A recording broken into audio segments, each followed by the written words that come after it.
What's so funny about that?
Good afternoon.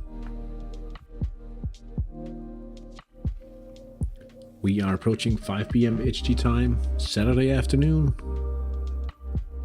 It's time for the HTI. Hey Peaky, good to see you in the chat. Peter Ward, nice to see you as well. Let's see if we have a picture as well. We do. We need a little more light, I see.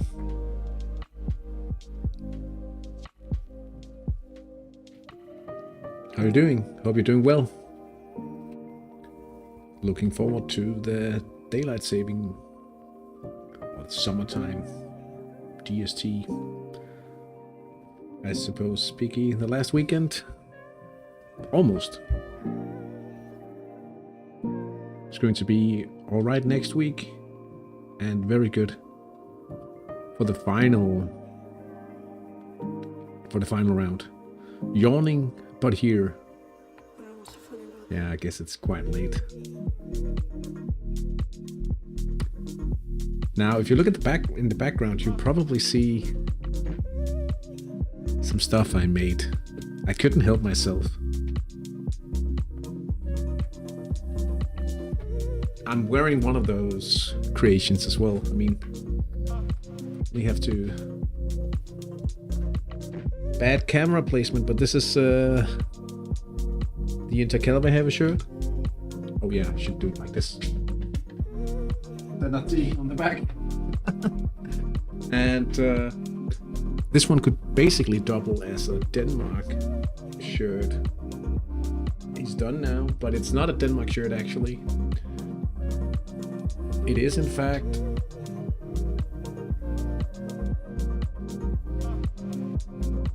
the team from Denmark. I had to simplify the crests a bit.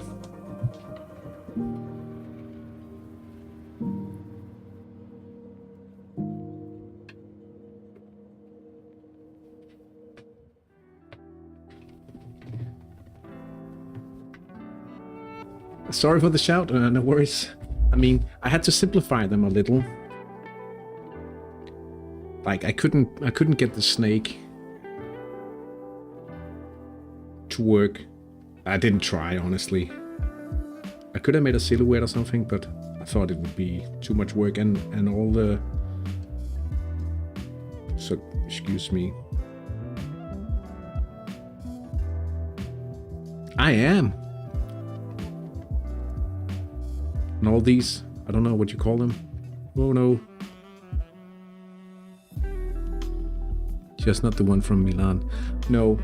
Specifically the V's from those small letters in the Calvahale logo, or the golden logo. So I opted, like it looked like a kindergarten thingy. So I had to remake the letters. The vines. Oh yeah. No, I'm wearing an original Intercalabar shirt. I did actually have to pick it up with the blue back.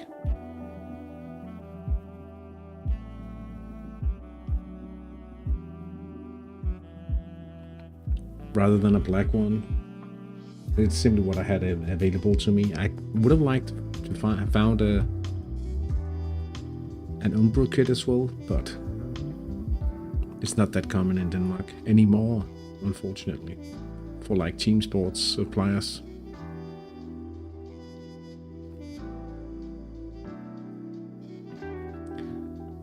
But I thought it would be fun to make a couple of shirts.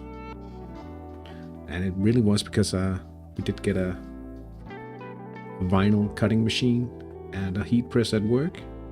And I thought, why not make something I care a lot about while I'm practicing using it anyway. So that's how it popped into my head, the idea. Today, parking the bus versus Espevik SK. This is in the V.109. We are at the bottom of the table. Parking the bus has been doing better this season, I'd say. Espevik, a little younger than a lot of the other teams.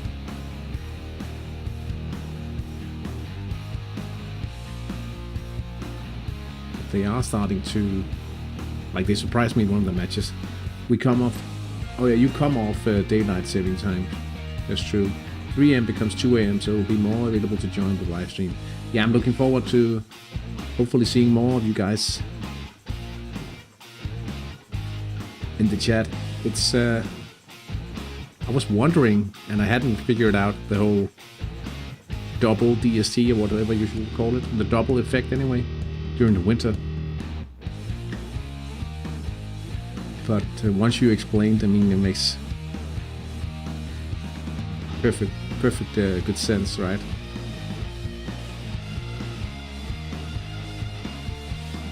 I guess it's just one of those things we don't really think about in the northern hemisphere.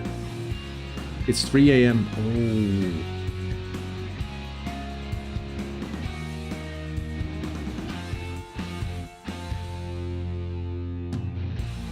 FC Jolopokit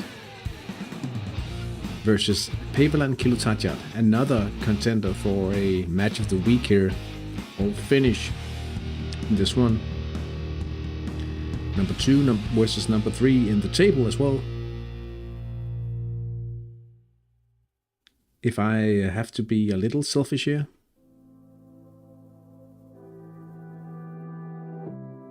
but that's like 9:30 PM by my body clock. Just that I've had a long day. Oh well, don't feel obliged to sit here in the chat. You can always catch it when it fits better. If I am to be a little selfish here, I hope that Pavelan Kilotajat wins. That gives us a small chance of catching up to Jolopokit. If we do well today, that is. Papai ELC versus St. Anna. This is probably a given that St. Anna will win this one. The Yorkshire outfit. Not even, I mean, if we look at their promotion thingy, they're not up for direct promotion.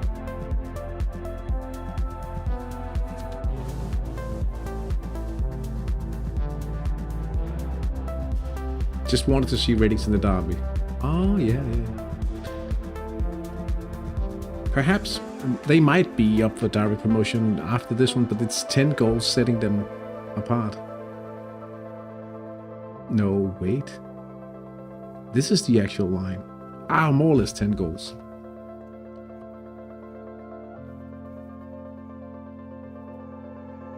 Bagheera against Havnentilde. Danish special here.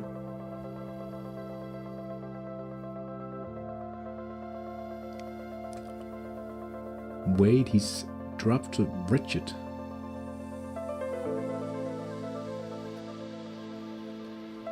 Oopsie. Oh, they could even overtake us if they win. Let's hope not. Partalov against Aldrington.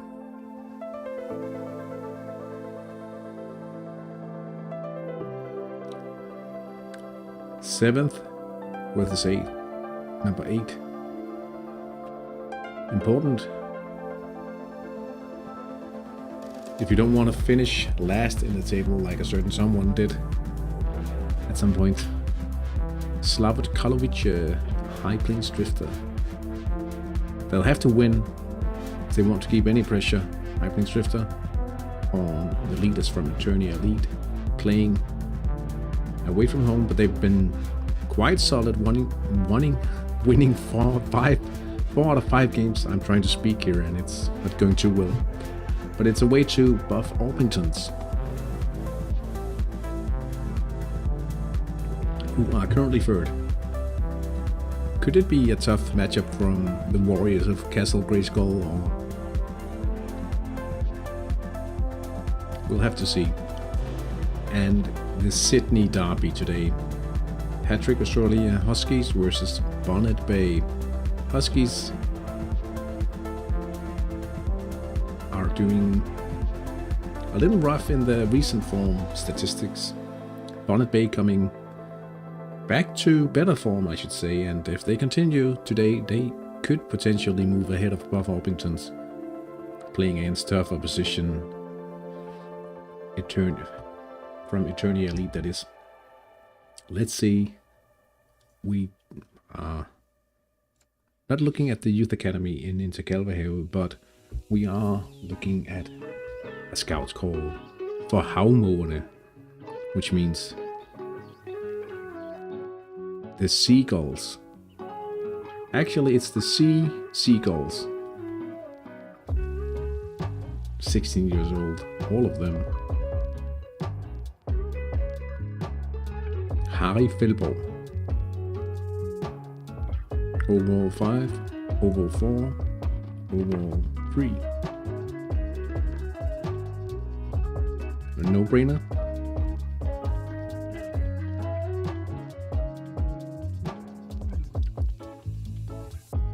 If he's young,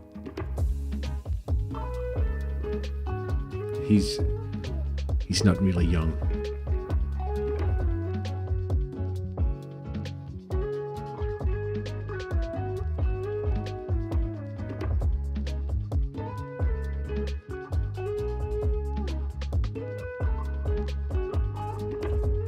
Yeah.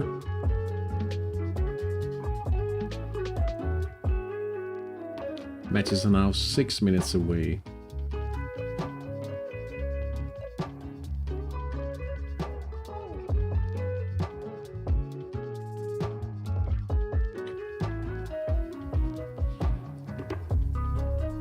Any good youth pools out there today?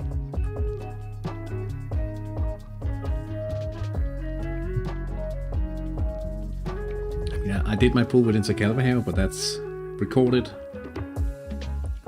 for episode 91 of the Let's Play, so I won't spoil that right now.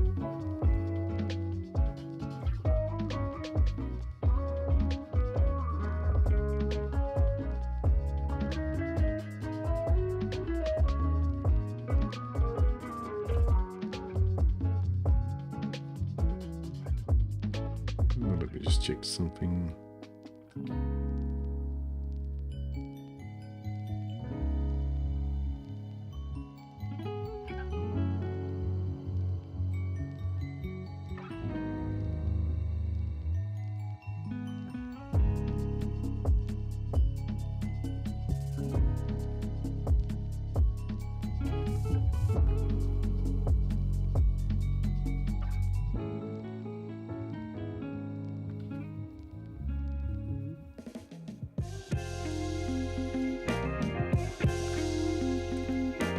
Let's go over the numbers in today's matchups. Wow.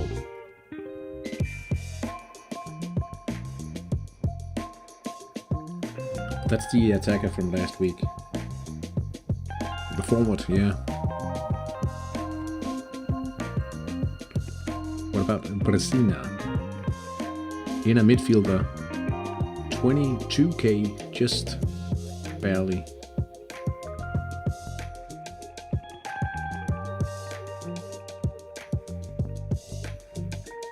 I'll be missing him today.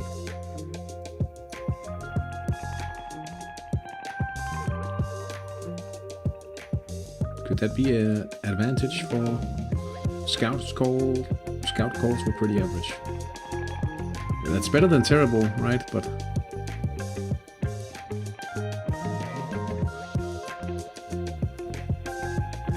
Julepukit versus P11. Maybe you should look at the numbers actually. Barely even, quite even. Well, for some pulls you can't really tell until you see more, which is a fun aspect. Sometimes you do know you found something really special, but it's not that often really. Julepukit versus P11. They are also very, very close, but a full level in form, as well as more than a full level in stamina on the averages. Could be tough for P11. Looking at that statistic, Papaya ELC. Yeah, there's not much to learn from these numbers other than it'll be a thrashing unless St. Anna throws a game or so, but why would they? They are so incredibly strong compared to the rest of the league.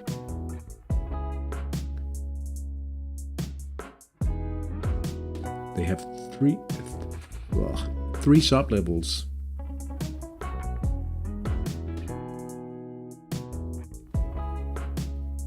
Three sub-levels in form. Same goes for stamina. I mean, we might actually be facing a tough task here. I shouldn't sit here and say anything for certain. It's like a Rubik's Cube, but you only get to see some of the colors at first, and you have to try to uncover them as you twist and turn. Yeah, true.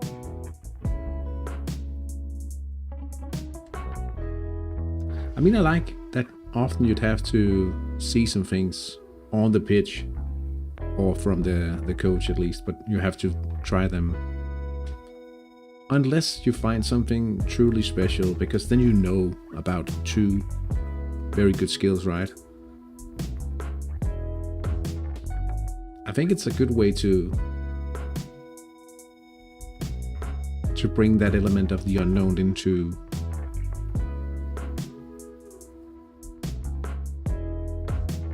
especially when you first open the squad. So many often there will be little talent in a open squad, but you could be lucky.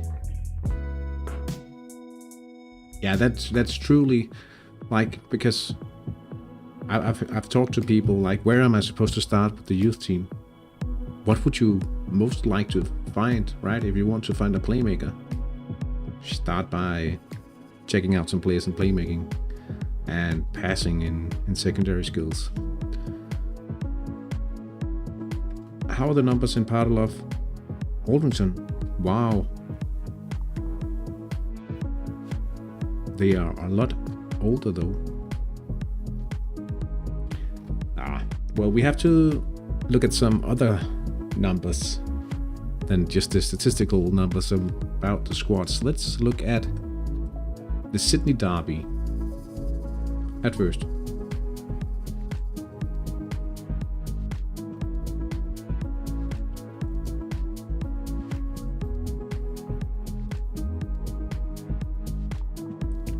Two full levels on the midfield.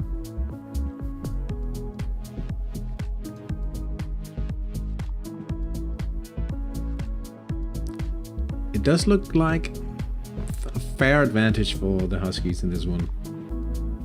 Not gonna lie, looks tough.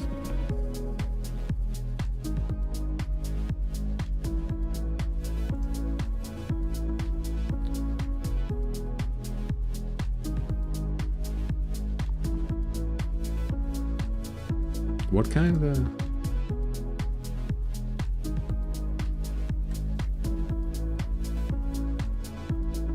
There's a few serious guys in the midfield from the Huskies, and there's no denying that. These two guys.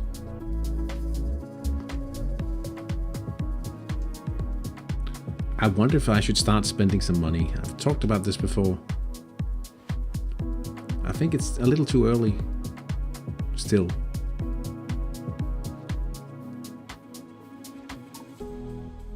I've had a good few mercs early in the community league, but I've fallen behind. Yeah, I think at some point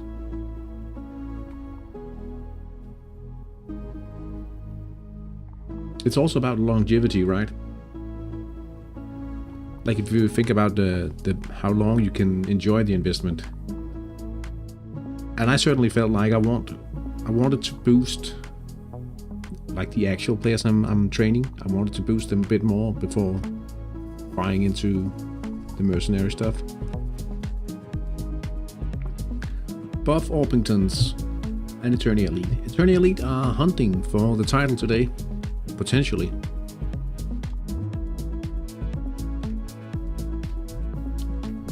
Very even match here. 2 sub-levels on the middle. But saving my pennies for G goalkeeper farm, GK farm trainees, so I can't add key players right now. Yeah, and that's also a priority because sometimes you have another agenda than just competing. St. Anna, Rick Vale.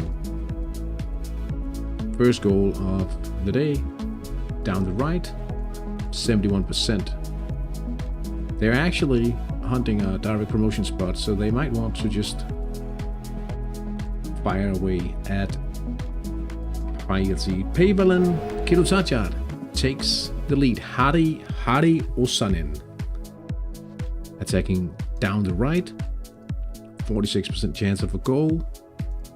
Perfect start for Pavelen Kilutachar. Pavelen 12 million bidding budget, 6 million euros.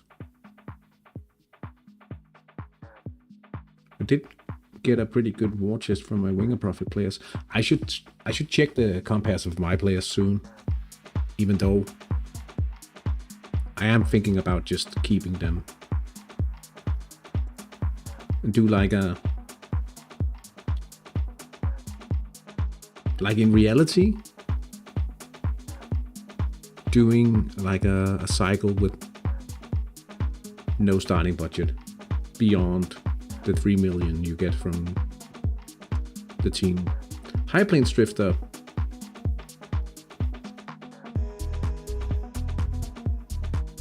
Okay.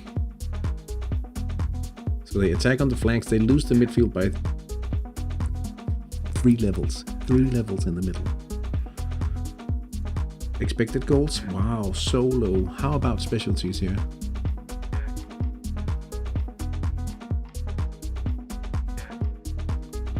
Fairly even. Quick events? 1, 2, 3.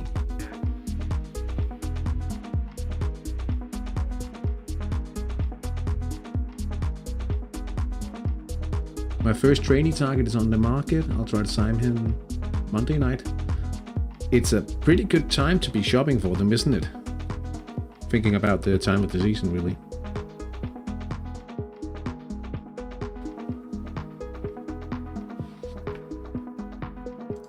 Partalov Aldrington. Partalov, brilliant counter-attacking.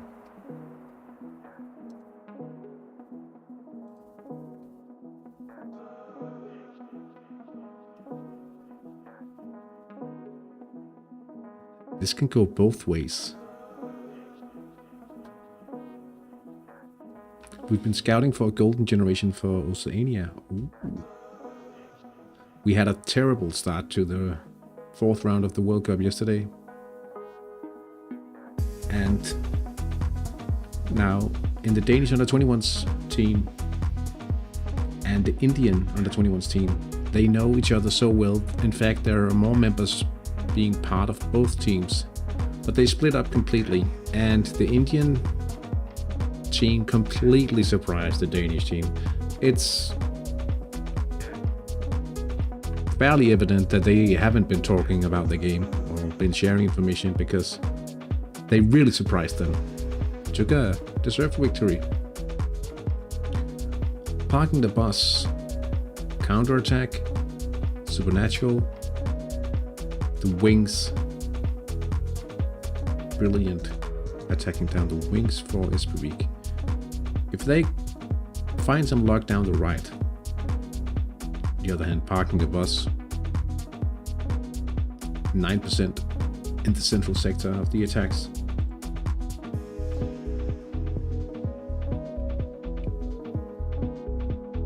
Julepukit.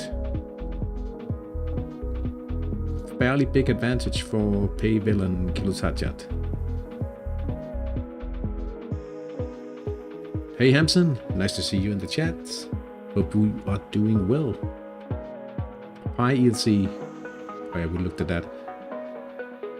No. How on earth do you miss that one, Thomas? On the other hand, Bagheera also missed a full level in the middle.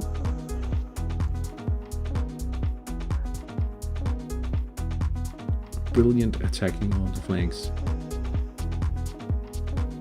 We really need to start taking our chances here. If we are to keep the chance of third alive, we have to win.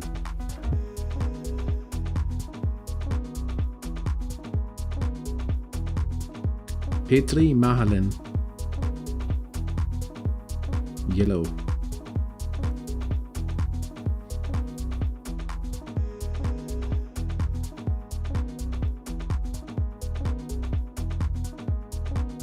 St. Anna again. Schleiman Farmy. If they want a direct promotion spot, they have to take their chances.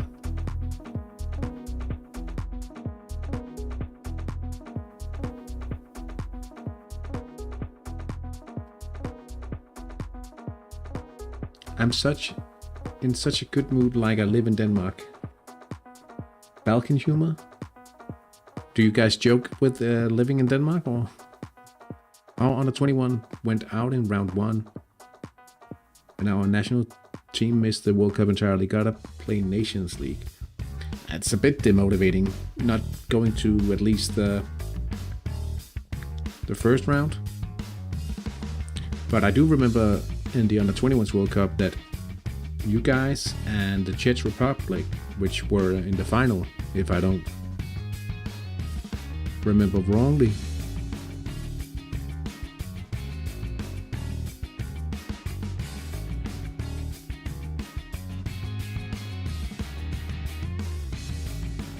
And it was a surprise to see the next batch of players and teams not being so lucky. Oh, so unlucky in the Age of Chaos? No. Asian. What AOC? Asian Oceania Cup. Oceania Cup. Yeah, of course. Our countries are a mess. I did read news about things going. Not according to plan in Serbia, but I didn't know it was that bad in Croatia at the moment.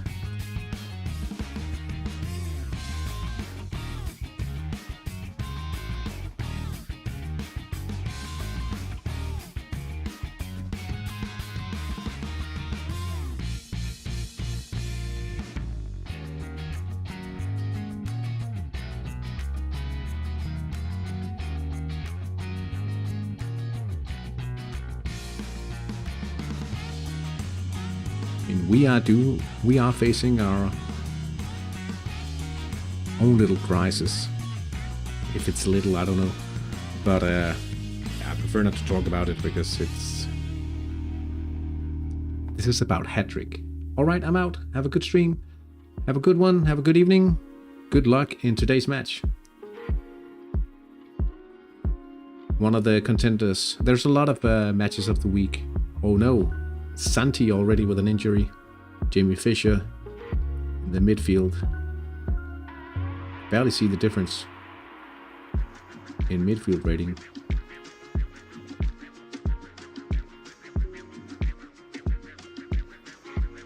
Can see a little on the left attack sector.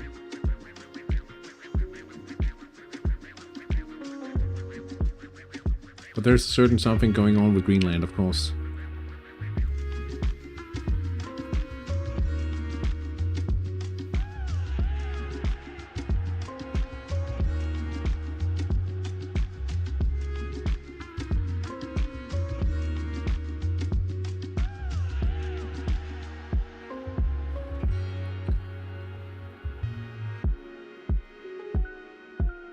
Do we have an ulti? They only show the best players at the team of the end report. What did they changed that, right? I think it's also not just specifically given.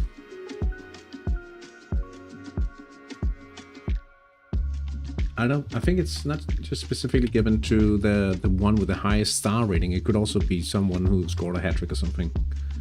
And apparently there's also been some bugs with players off the bench, well, still on the bench, being awarded the man of the match award.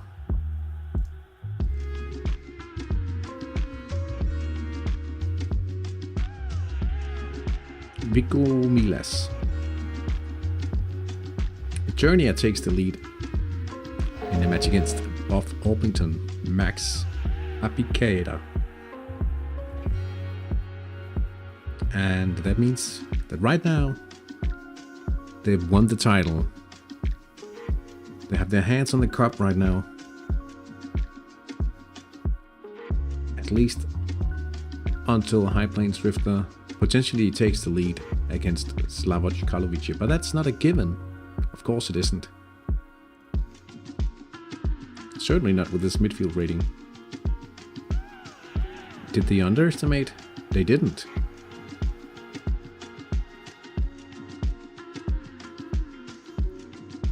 Here comes the pressing approach into play from Karlovic.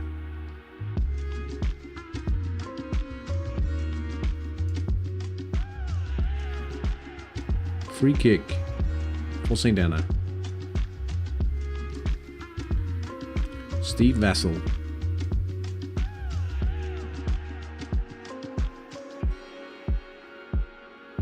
It's a save by Milan Jovan. Incredible save.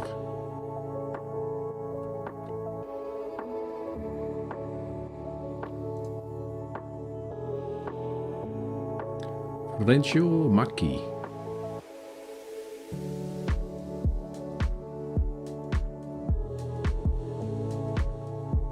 That's still wrong in the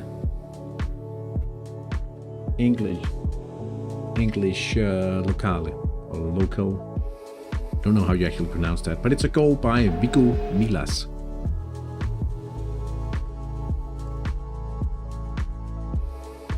If you haven't seen it before, for instance, in the Danish translation, this will be that Florencio Macchi heads this on, because obviously it's been taken by Helgason.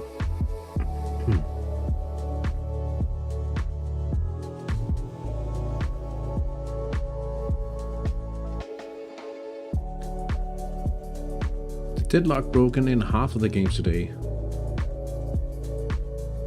High Plains Drifter with a central attack. Anne Bogdan. I'll take a few. How many? Those 2%ers before they could actually expect to have seen a goal.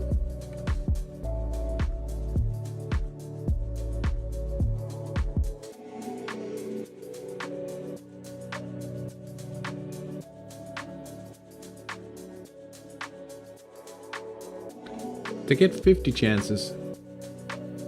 They don't.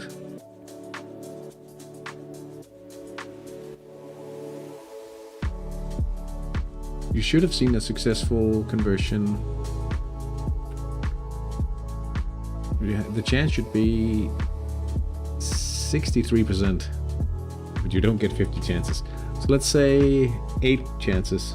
Yeah, 15% to have reliably scored from such a chance. They should try, see if they can find the right attacking side.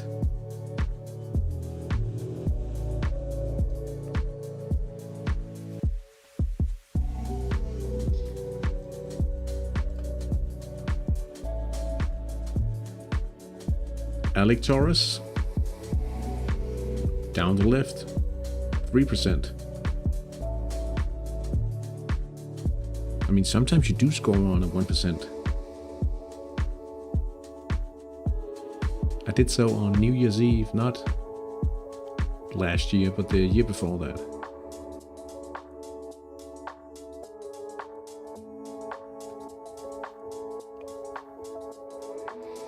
I remember because it's so unlikely. And it was on the evening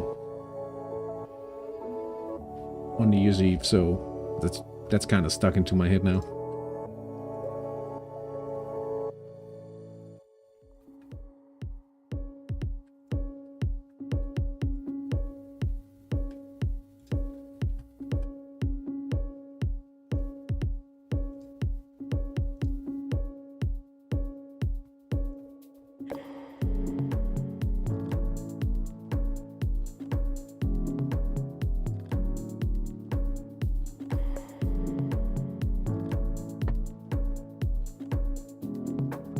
Two brothers present in the lineup for Bagheera, Malte Gade and Christian Gade, 17 and 26.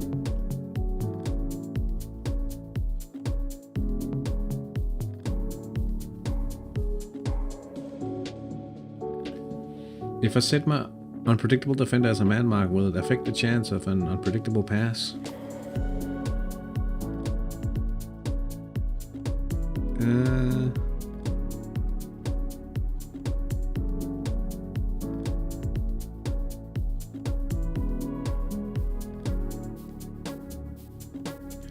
I think we'll have to do some research in order to find out. Paberland Kilosachat. Bernd Gassner, central attack.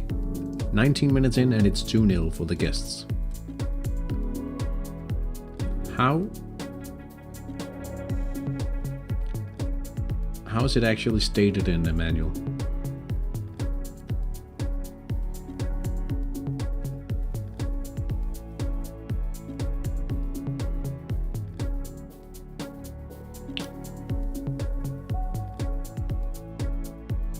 Espevik now up 2-0. Unpredictable event from Mamadou Gai. That kept me up last night. Right, how does this come across? Okay, it looks alright. So, where are you in tactics?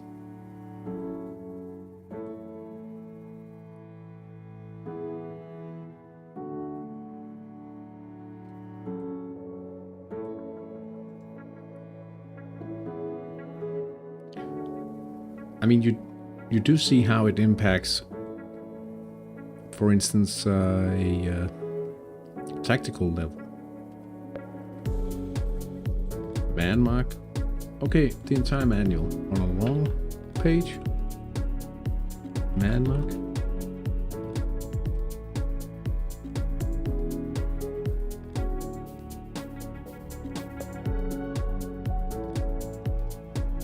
Okay, so it doesn't contribute at all to the tactics, so that makes sense.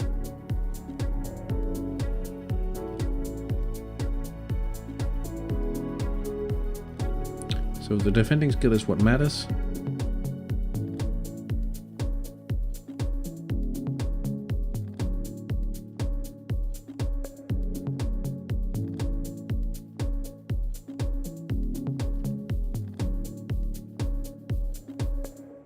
All right, so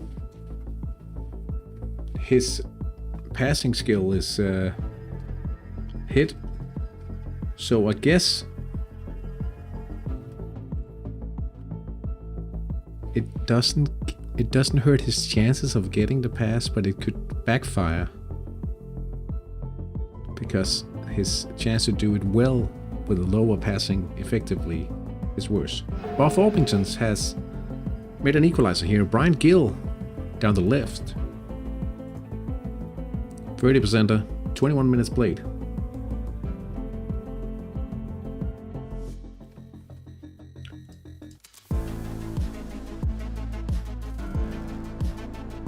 Roughly halfway through the first half. Let me just confirm.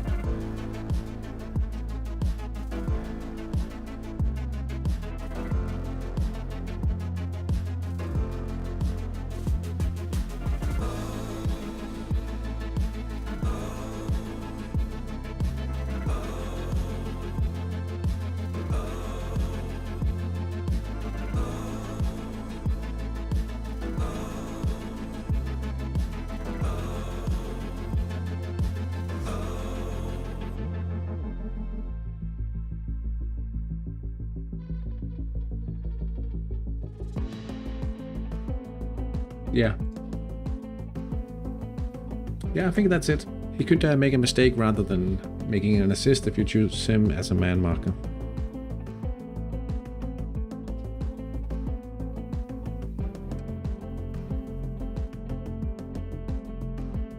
But you do learn new things about the game constantly, I feel. I was completely certain that, like, if you have a PNF and he gets a yellow from a failed press event, that he would be having, because he slows down or he calms down,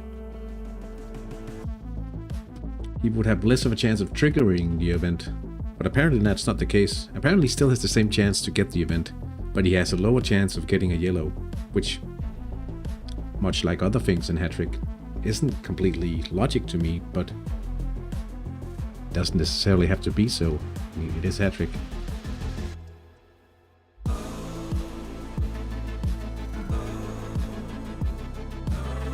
Since we are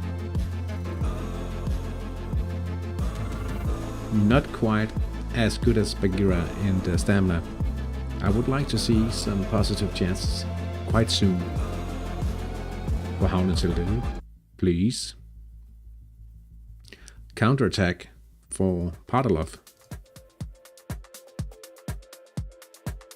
Chalko Neumann is denied by Samson Murati from Comoros in between the sticks for Aldrington today. 2-5-3. Did they miss they missed in the left attack sector, 26%. I still think it looks fairly positive for Aldrington AFC tonight.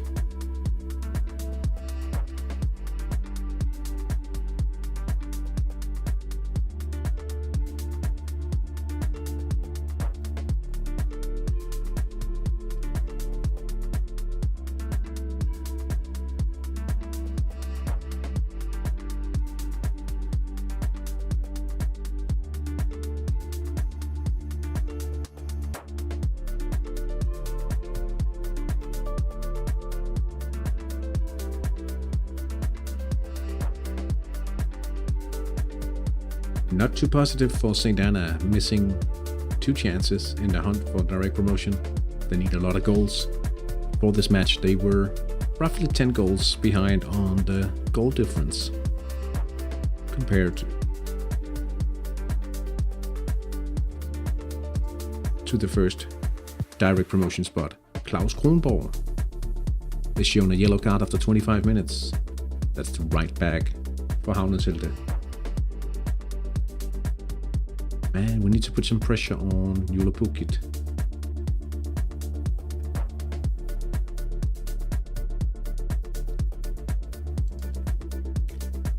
And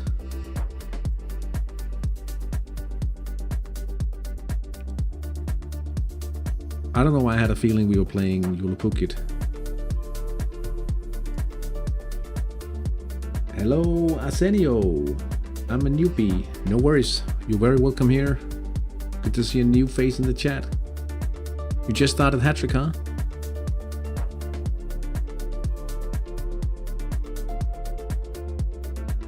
Welcome in.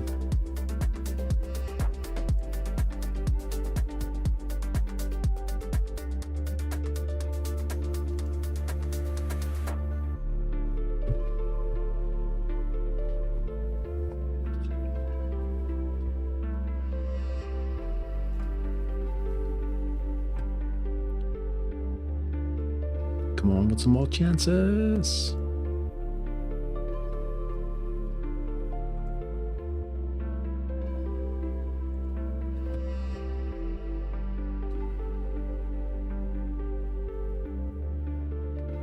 I'm playing in my second season, but I still don't understand anything.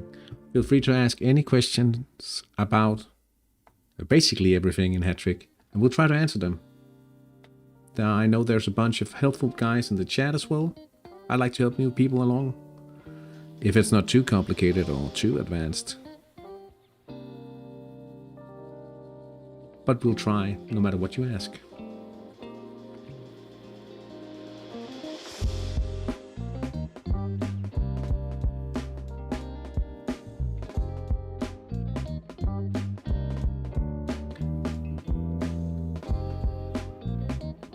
Espevik on the left here. Mats Wikqvist.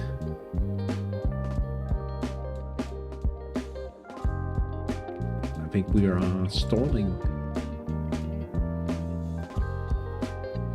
Yeah, it's a miss from Mats Wikqvist. Where are you from and what's your team name? Yeah. We do start to see people from all over the world stopping by in the chat.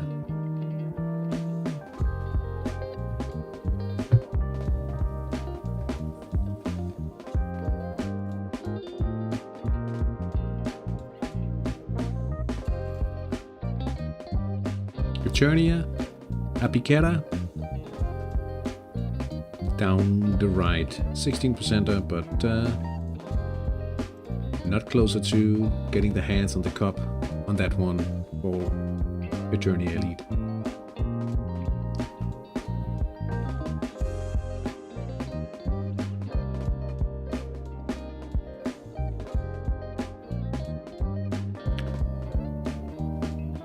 St. Anna takes the second goal.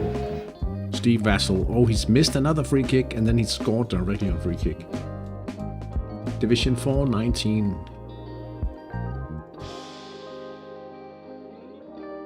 Oh, I think we have to go to the actual search. Let's take a look.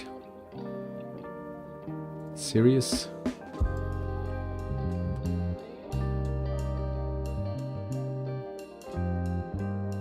IV19.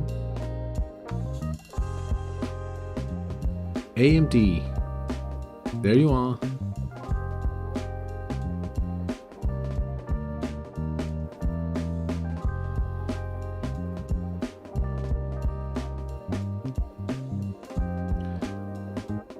Oh, you should aim to play a friendly every week.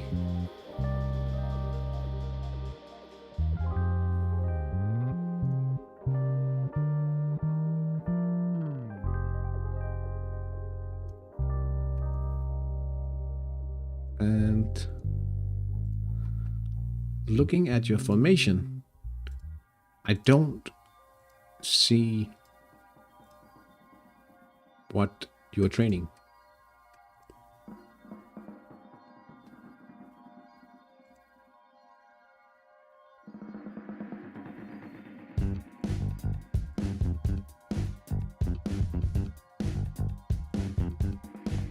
So a suggestion would be to learn about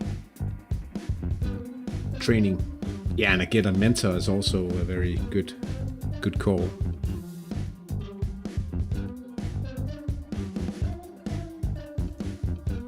basically the way to get going for 99 out of 100 teams, unless you have some kind of special knowledge about the game. If you know something that none of the rest of the people do, you should be training.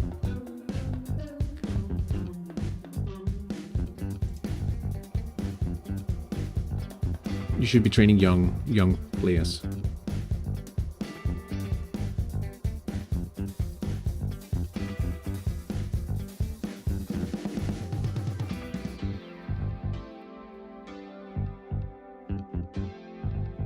I've been training this winger here for roughly 3 seasons now.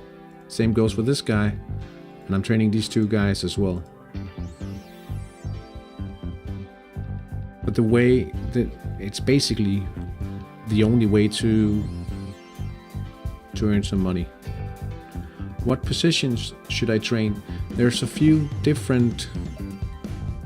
Like the thing with Hattrick is you can only train a handful of players, more or less. What I like to say to new players is to try to train wingers, because it's not a lot of managers train wingers. Oh, let's one sec here. Let's see. Christian Vester down the right.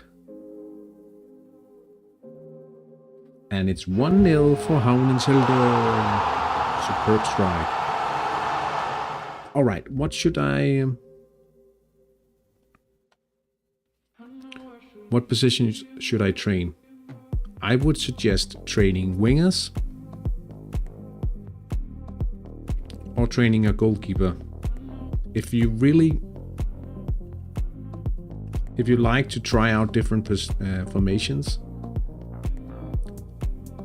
I would suggest training keepers. If it's easy because you have to find only 2 players and you have to play one of them in the league game and one of them in the cup or the friendly game.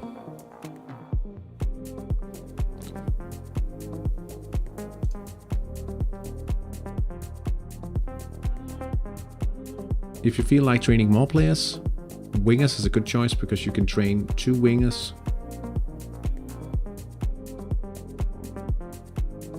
per game. Oh, it's a central attack here by Thomas Morup. No goal, unfortunately. And you can train 2 wing backs per game as well.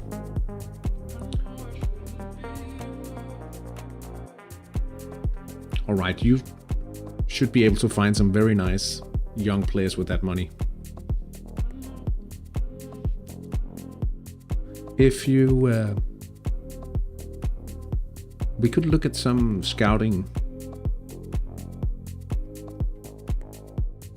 I could give you some examples during halftime, so in 10 minutes.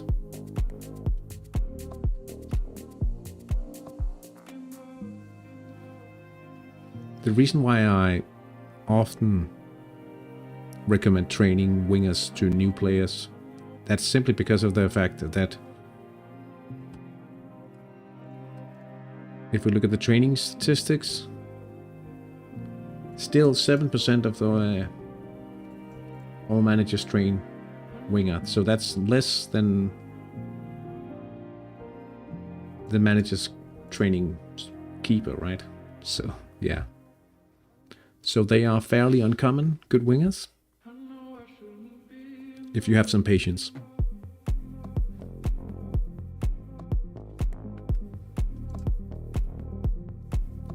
Oh,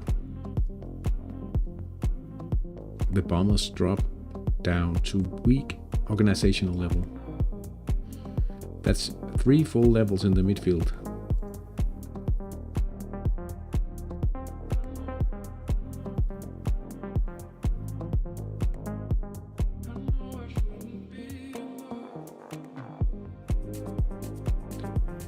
Patrick White parking the bus. Central attack, but they miss this one. 9%. but it goes over the bar as well as the keeper, so no goal for the home side this time here. Bernd Gassner. Another chance for Paybel and Kilotajat. Still 2-0. 36 minutes played. Deadlock hasn't been broken, but it looks very unlikely that it'll remain all the way to the halftime.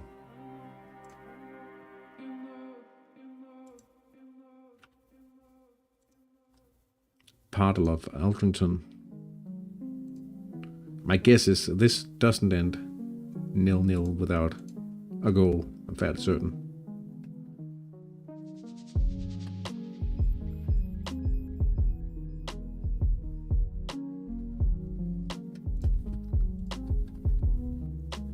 Currencies.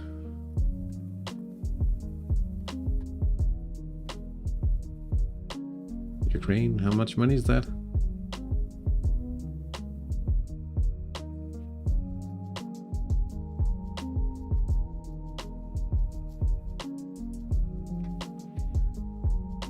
Is that around 3 million euros?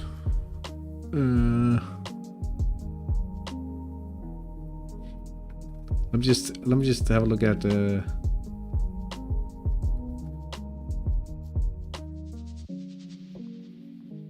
yeah, I think so it is.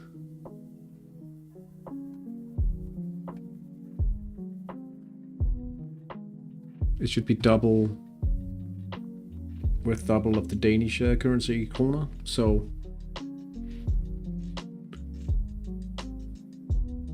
yeah, I just saw.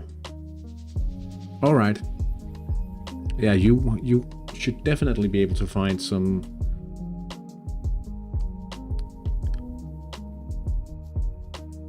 good trainees. Like I said, if you prefer something super simple, I would go with keepers, but if you want a little more, if you want to potentially earn more, definitely, and a little more to manage and more players to follow in the training, I would suggest winger for sure. And now it's been a while since I've actually looked for the young wingers, but for like 6 or 7 seasons straight, it's been 8 seasons. 83 when I started in week 1, it worked, and I've been searching with other people I've been chatting Hattrick about. So let's take a look in a few minutes, see if we can find something. Specialties are mandatory, yeah. But I do not agree with a lot of people who say that the head specialty is worth less than quick and unpredictable. I rate it fairly highly if you have other header specialists in your team anyway, for the wing.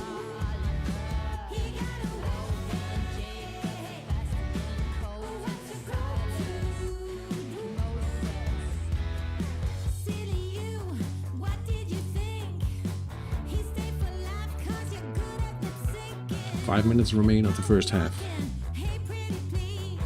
Wouldn't mind a little lucky goal at the jungle.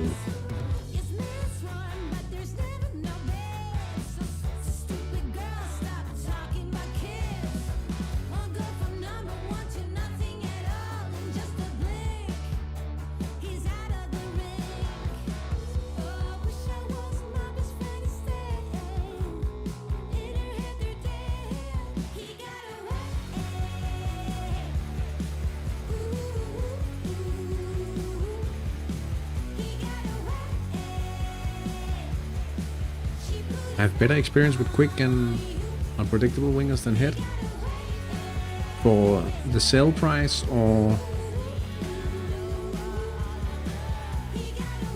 the thing with quick wingers, you lose playmaking in the rain.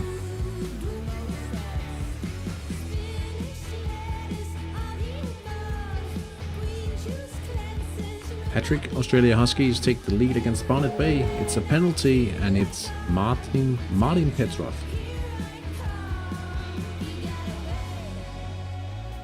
I've had some of the best sales be headers for fairly even skill sets.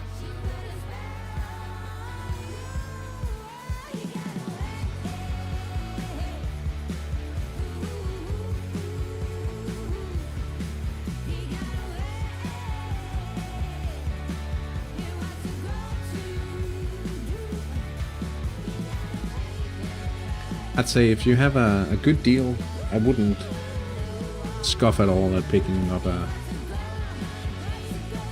header over an unpredictable. But we don't even know what Arsenio would like to train. So we could take a look at both things. Yeah.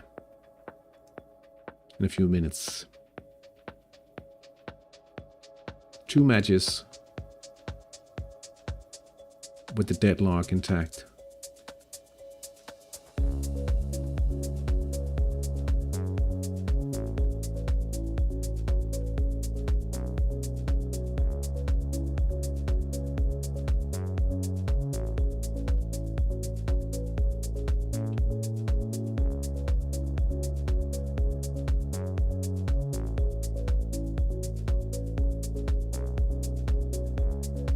And now it's 2. Martin Petrov. Now with the brace for the Huskies.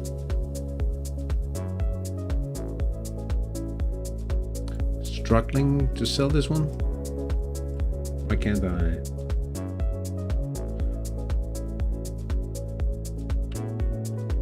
Let's have a look, see.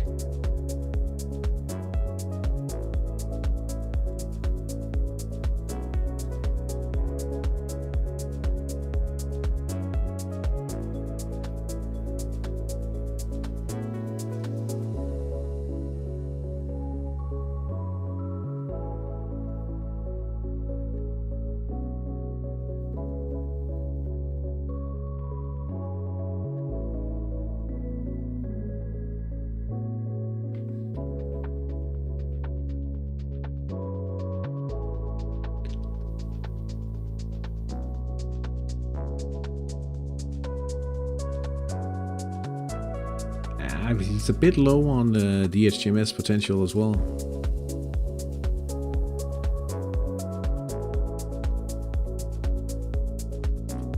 I'd say he's fairly old.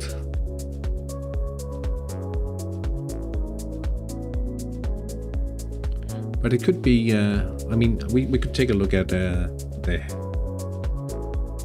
header specialists.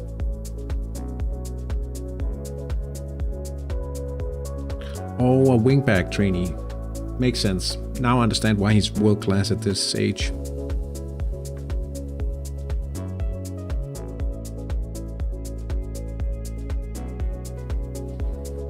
Now I understand. Halfway through the matches, at halftime, parking the bus Espevik, it's 2-0 for the away team. Espevik leads 2-0 from the goal from Viggo Milas and Mamadou Gay. Pavel and Kiljajet has a 2-0 lead away against Yulupukit, and then we have St. Anna leading just 2-0 against Papai LC, I should say. Havnetelde lead 1-0 in Junglen in the jungle against Bagheera United. FC Parilov and Aldrington have failed to beat the deadlock in the first half. It's 0-0. Same goes for the match between Slava Kalovice and High Plains Drifter. Eternia Elite and Buff Orpingtons are right now drawing or playing to a score of 1-0. Hattrick Australia Huskies lead 2-0 at home against the Bonnet Bay. That's at the Stadium Australia. Same skill, quick sold, much better.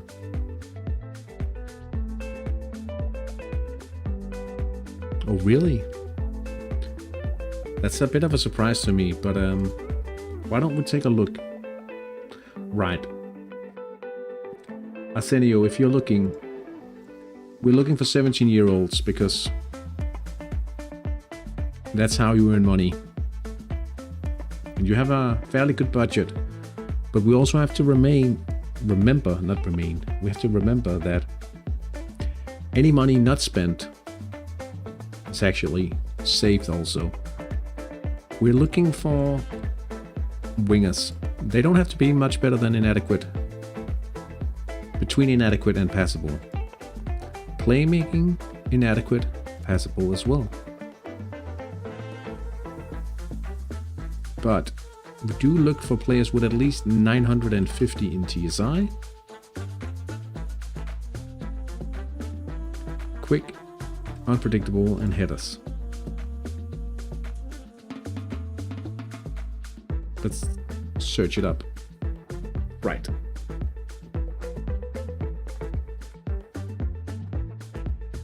How much scoring did the quick player have?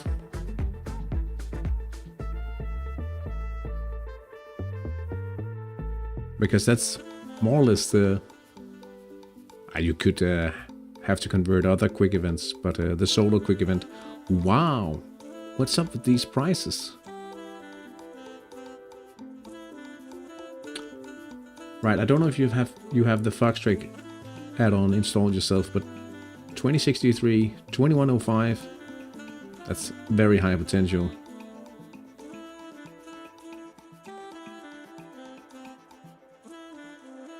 What on earth is going on? Oh, so here's one.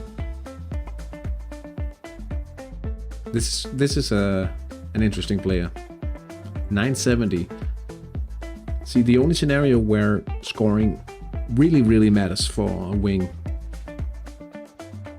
at least it matters extra much for a quick wing, is because they have solo events. Hey Robert, how you doing?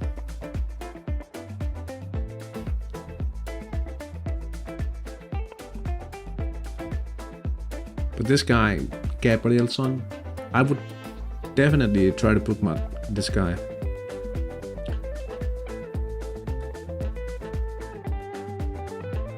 Like, look at this guy as well. He's almost 1 million Danish kroner.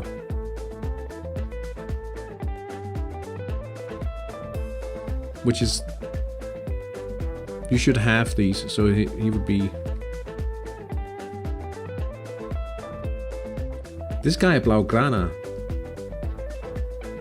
the Barcelona fan here, he's really looking to find some high-profile wingers. He had a bid in here as well. And, oh, he's looking for Polish wingers. So that's why he's bidding high here. And then he's looking for some secondary trainees. Very talented. Pisas? Also a good one.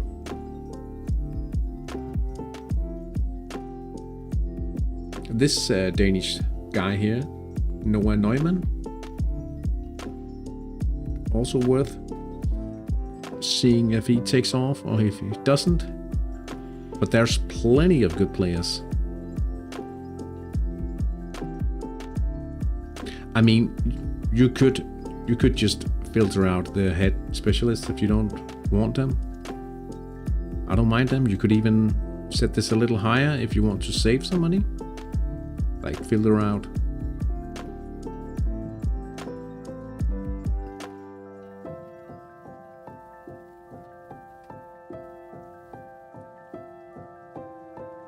Very uncommon to see a deadline like this, but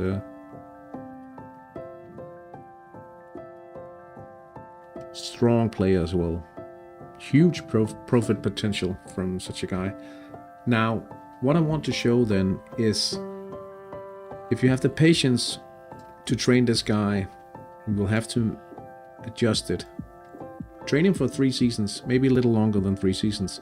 But let's set the age to 20, same specialty, and then just bump his wing up to mythical. Now, not as common, and this is because you only have 7% training these guys.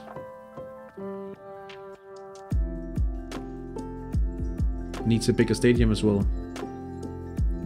Yeah. You still here, Arsenio? Are you keeping up with the notes?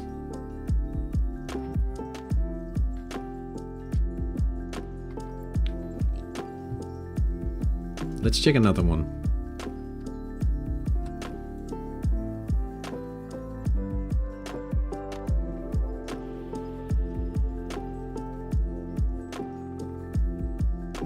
This guy from Slovenia. Let's go to the transfer compare. I don't remember everything at once. No worries. Feel free to write in-game as well if you need a recap of things. Let's try to set this guy to 20 mythical. Boom. You can also rewatch the stream, of course. Yeah, you should be welcome. Welcome to do so. Like, you could also... Like, you go extraterrestrial. Probably 20 as well. It's a big bump when you go for the mythical.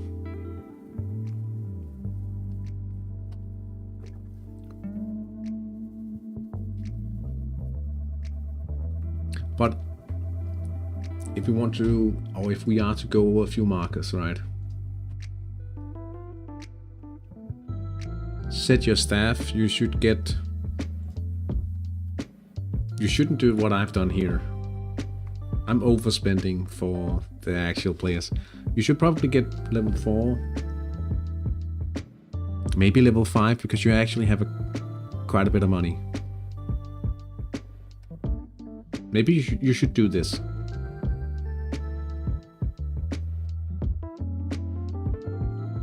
Get your training sorted out. Make sure you play friendlies every week. Play a set of wingers in one and another set of wingers. Don't stress about the back slots.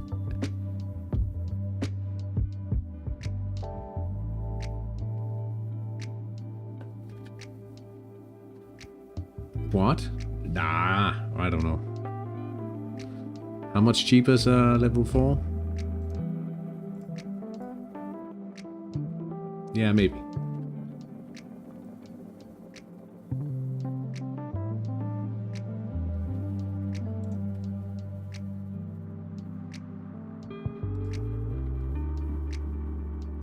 Let me just get something to drink and we'll be back ready for the second half in just a few minutes.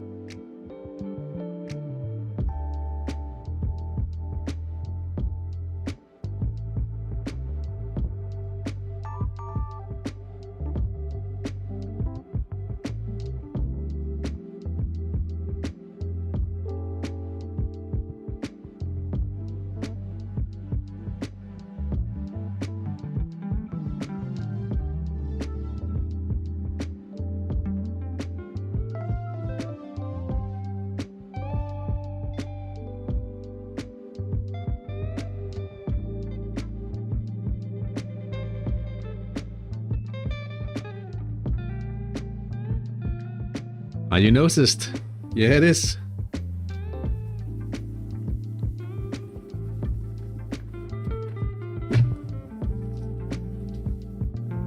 If you can see, but it's so hard to.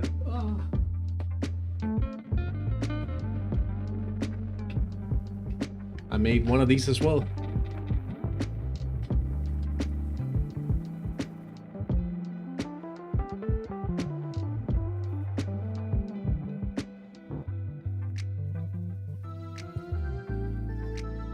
And I had to simplify the logos a bit.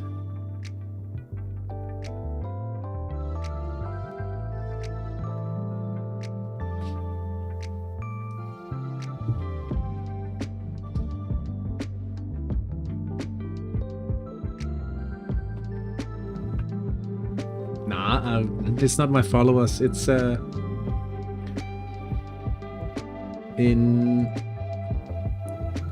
It's the best player in my team in San Marino, Zanotti. I had, I wasn't able to find like a shirt with the black.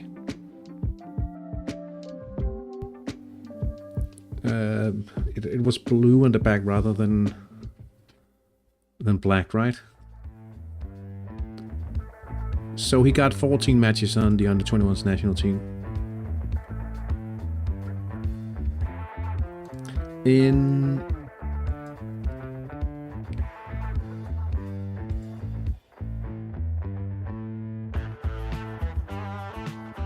Denmark, this is my strongest player.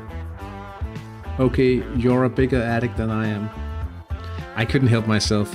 We did get a vinyl cutting machine as well as a heat press at work, and then I tried it out. I thought, why not just try it out with something that I really care about and think is fun? So I ended up making a few jerseys. I did have to simplify the logos a little bit. The small writing in the Calvehave logo.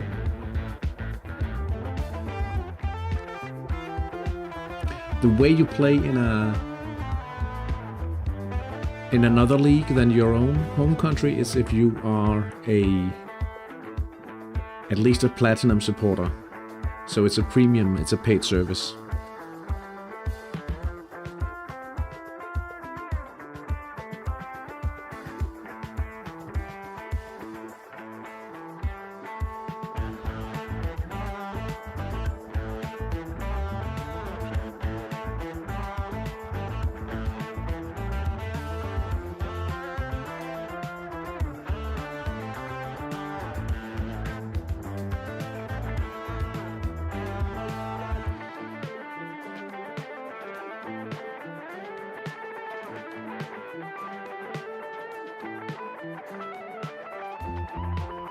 And then honestly, it was a nice learning experience trying to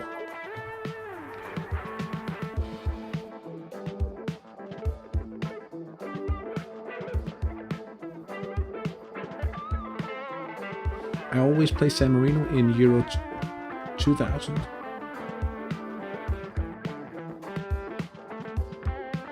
Is that a...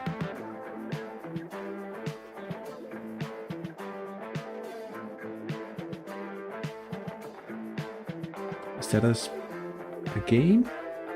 On PlayStation? Oh.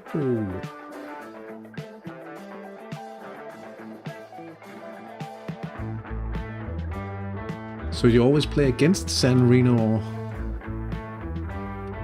because they're easy to beat?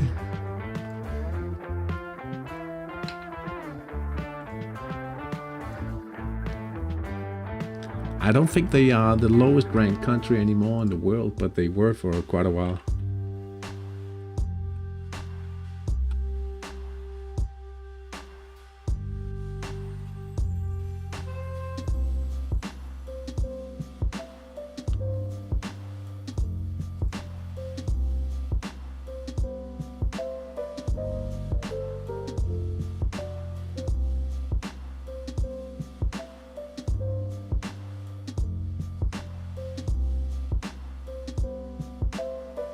Oh, okay, so that...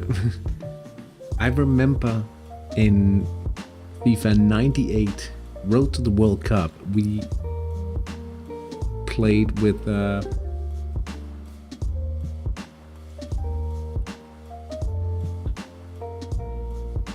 New Guinea, I think?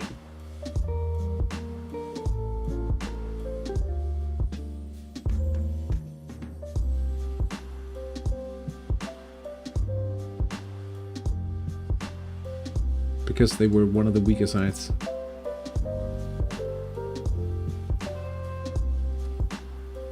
Anyway, the second half is underway now.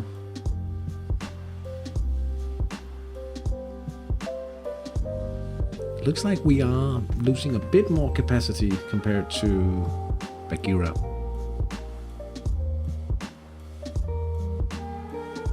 Three points and 2 on the goal score. Pavelen, you are allowed to score 1 or 2 more times, and we could also do with a little extra goal.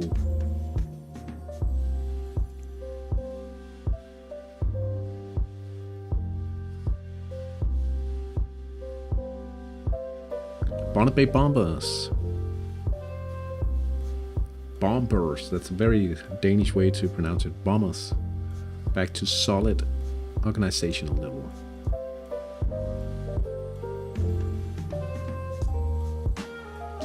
Steve Vassell with another free kick. What on earth is going on?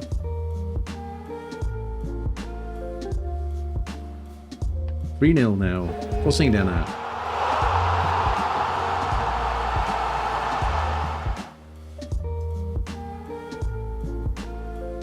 Mark your team. Gonna follow your progress. Yeah, and do feel free to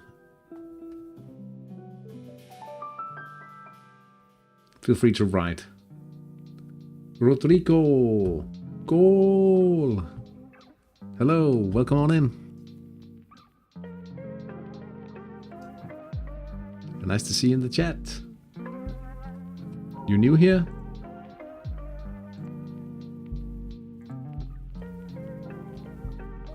I'm not entirely sure I've seen your name before.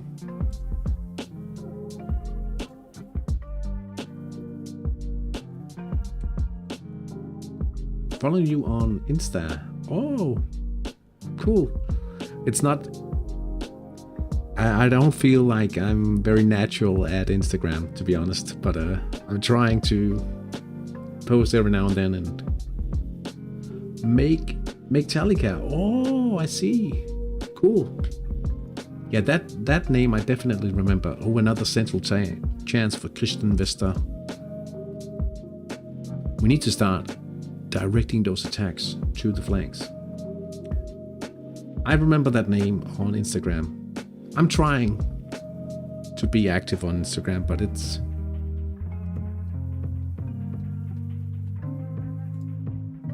yeah, it's not anything that comes supernatural to me. I'll have to be completely honest about that.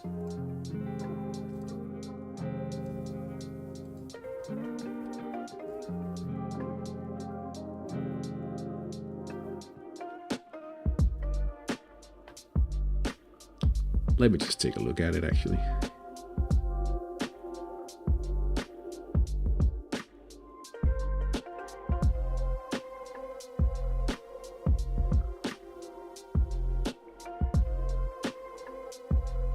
Wasting Hattrick time? No, I'm just like...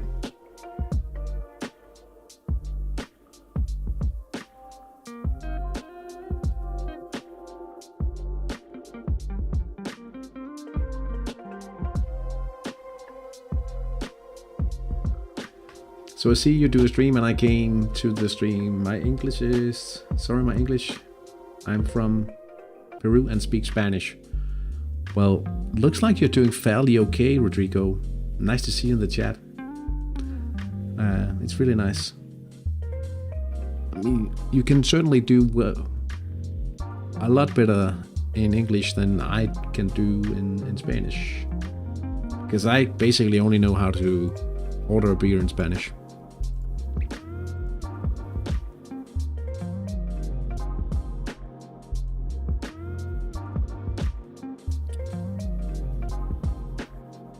Interesting developments here. Karlovice takes the lead against High Plains Drifter. Alois Gietel. Corner to head event.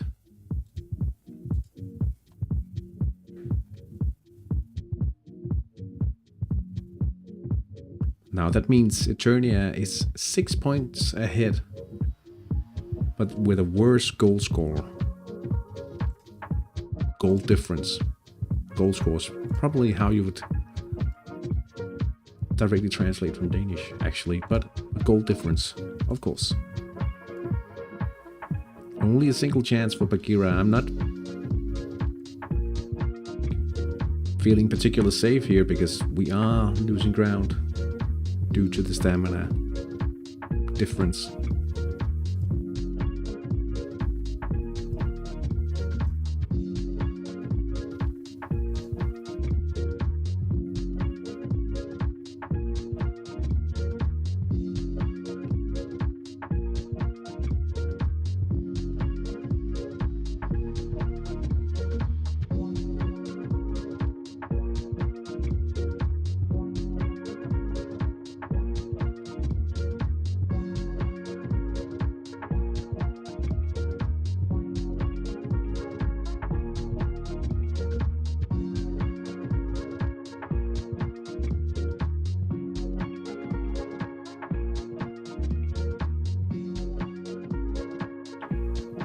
Tony Popovich. The chance on the left for the Huskies. They should probably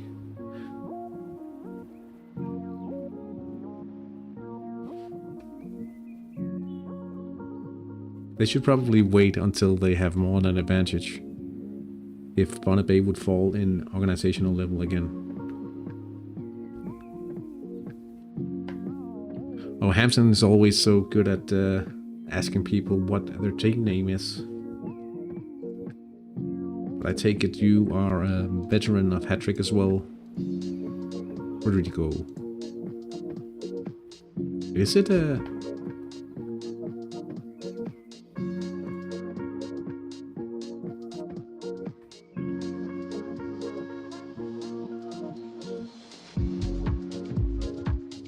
It's not Make Metallica.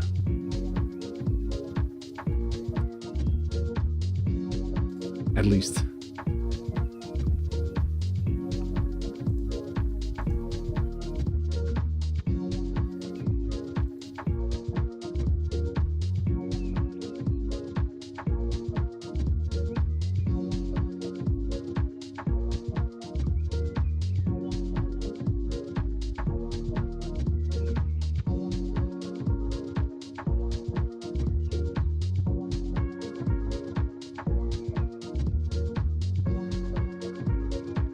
Team ID.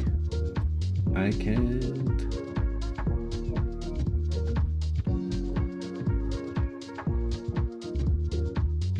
Let's check it out.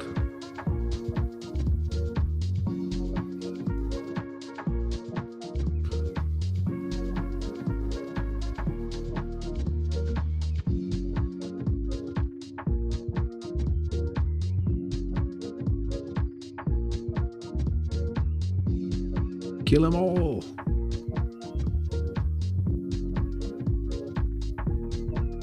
Season 65, that's a while ago. Let's see, Gemolus.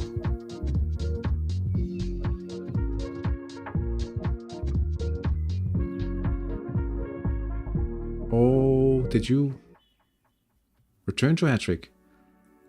Anyway, Make Metallica. Let's have a look, see.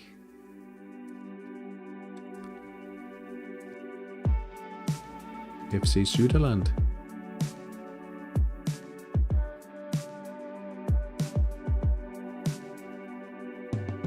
See if we can spot what you're training here. You are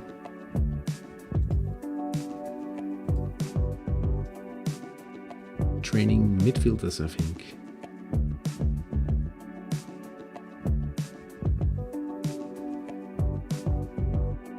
It's a bot league on Macedonia. I see. So you're bot bashing this season. Well, sometimes you gotta hand it to those evil bots. The machines.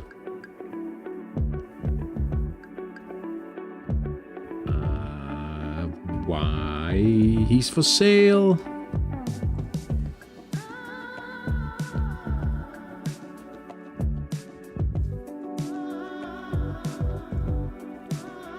That's unfortunate.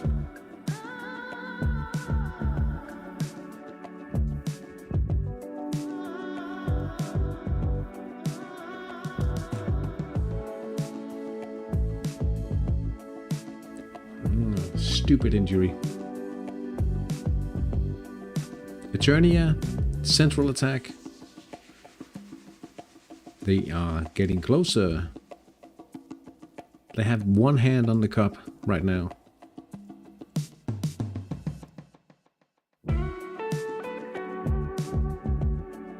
Latin people went to the Macedonia community.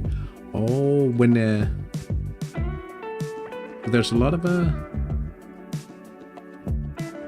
managers from Latin America and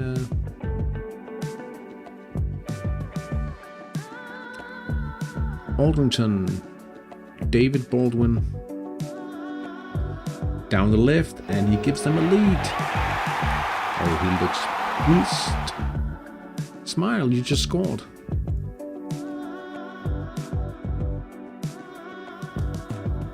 Aldrington gaining ground on Barnet Bay now.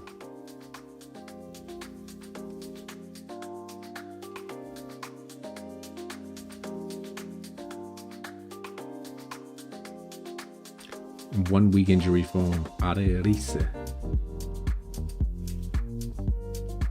Now confusion hits the Bombers again.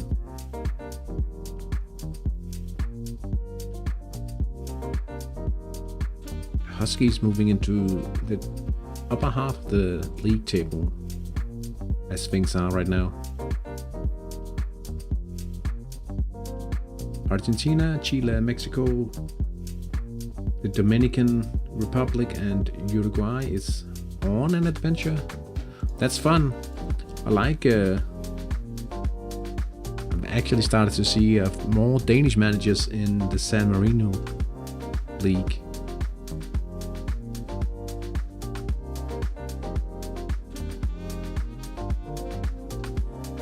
It is fun with a bit of a colony here. Let's see, we have Leroy Barker Jones from the right, and he makes it 4-0.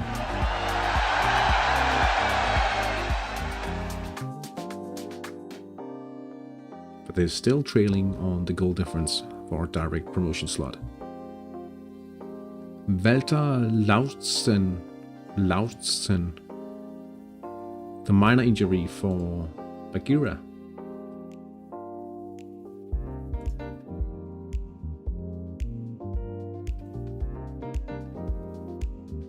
Just a bandage for him.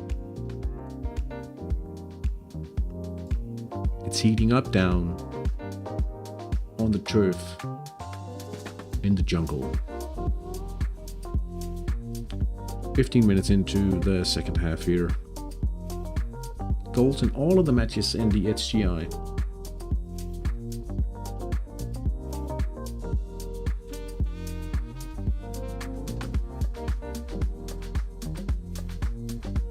Down to passable organizational level for Barnet Bay.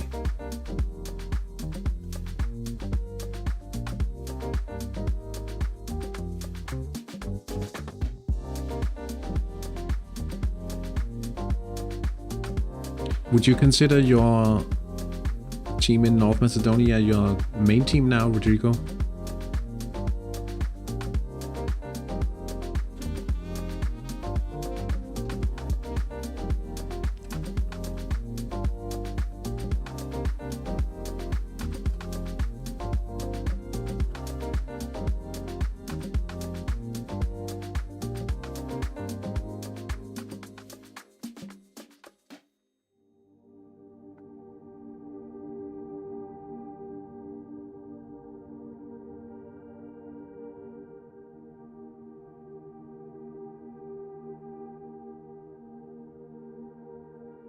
I was just asking if you consider your Macedonia team your main team at this point, rather than your Peruvian team.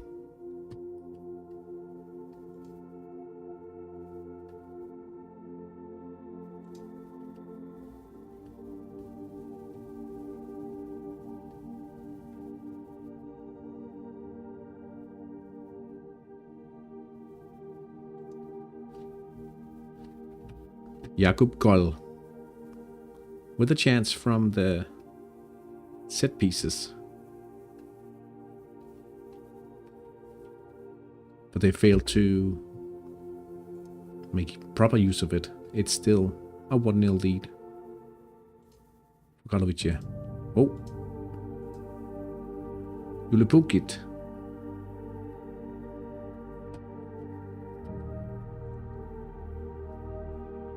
Howland till the 2-0. Julepukit pulls one back. Petri Mahalen. Alfonso Mankemilla scores from an attack down the left.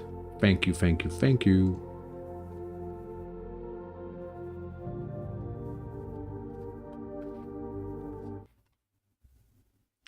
Perfect development.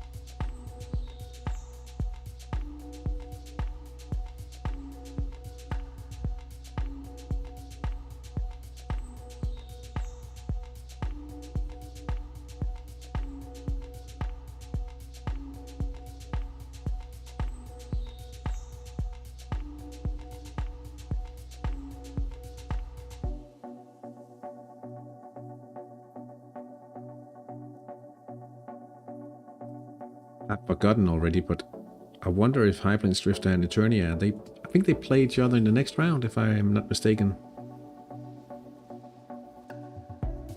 They do. Wow. Imagine if they are playing at this potentially a deciding match. Or if it's about High Plains Drifter keeping hold of Eternia. But the fun thing is they actually lead on goal difference.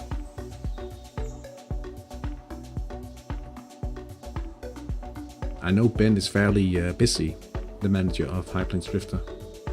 But I'm sure he would love to see if he could actually get our challenge going over the last 2 matches. Here comes the pressing tactic from Karlovice.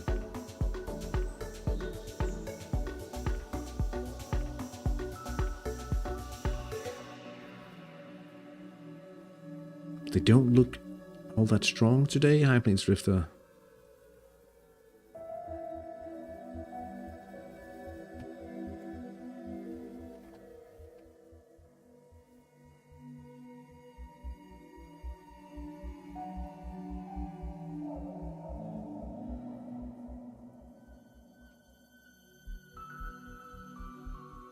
Look at this team.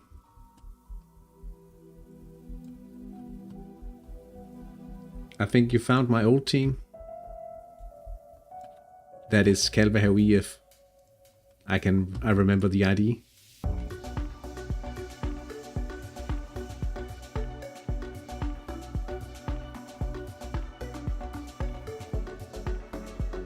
Yes.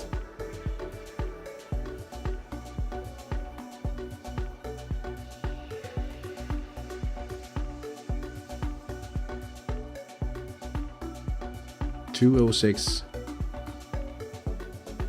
Silverback. Donadoni. Oh. It was a trap, yeah.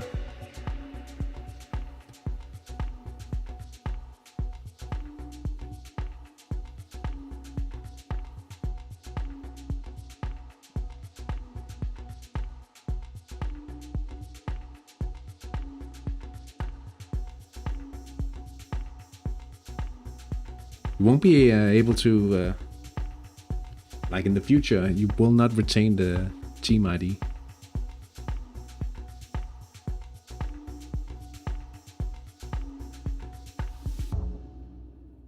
Palevan Kilotarchat has made it 3-1. Oli Matti Eskelinen.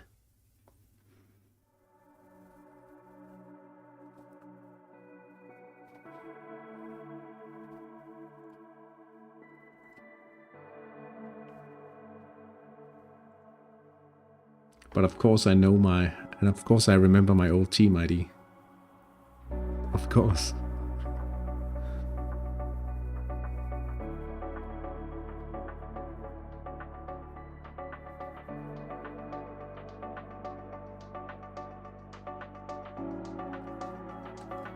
I don't remember my new one.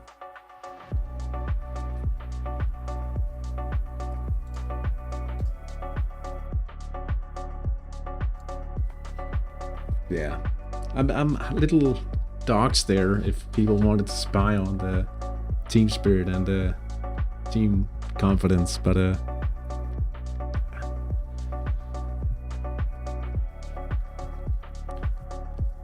I'm surprised my Danish team is actually doing that well in the new division as a promoted team.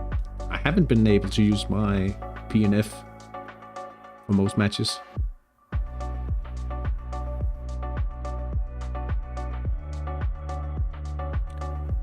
I couldn't understand you. My English is not so good.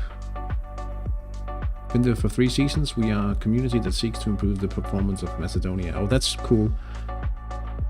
Now, I was just asked. I wanted to know, is it your favorite team now? Is it your best team?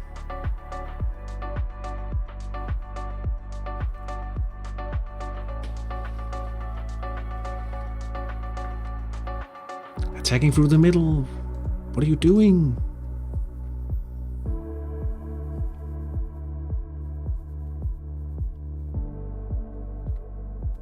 What are you doing?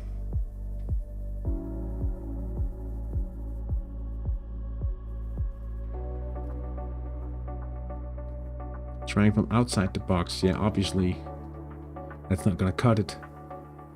Luckily, Bakira lands an attack in the left side.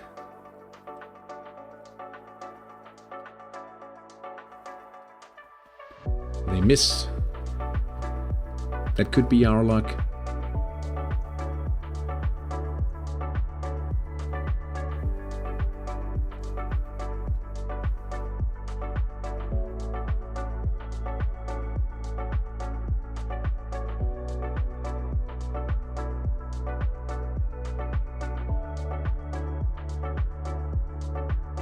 Parking the bus. Are they in a counterattack today? They are even now in the midfield. That means it's not into effect. How about... Oh, it was from the beginning, but it's no longer in effect. Hey, Ben! Good to see you in the chat.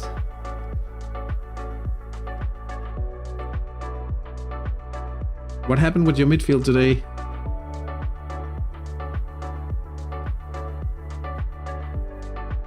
Both Orpingtons are actually leading against the Tourney Elite.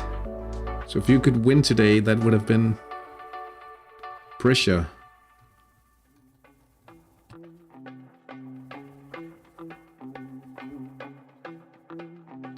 Oh no, don't tell me.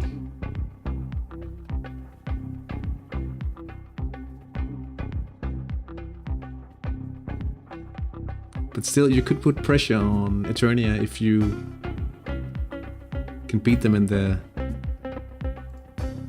13th round. I mean, could be fun if you could do a little turnaround here by the end of the season.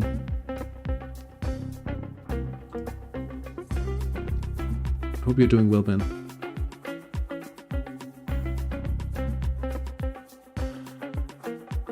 Look, I crafted myself an Intercalva kit. It's a nutty. Oh, wow.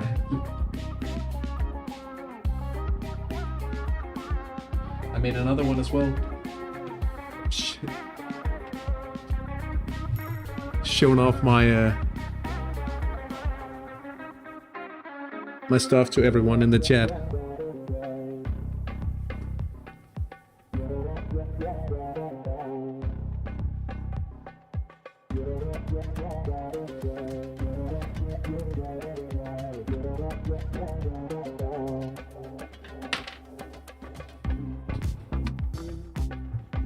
Had to simplify the logos a little bit, but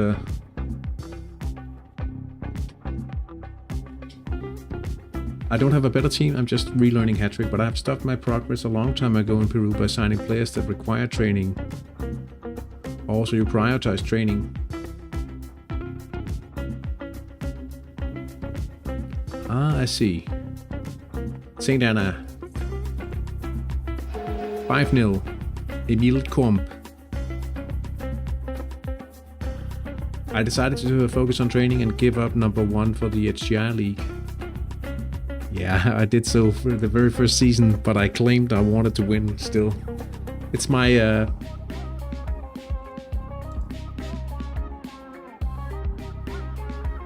my primary team. And I tried to remake, right? Hey! Oh, that's Peter Ward.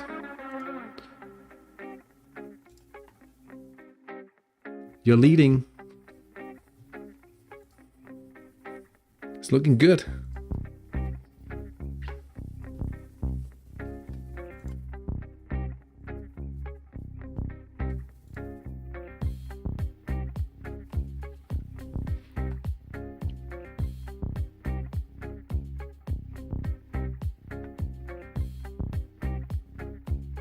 I'm using wingers that have no midfield and are fresh from the youth academy.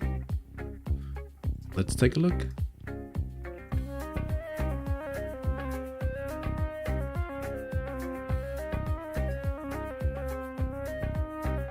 Oh, I see.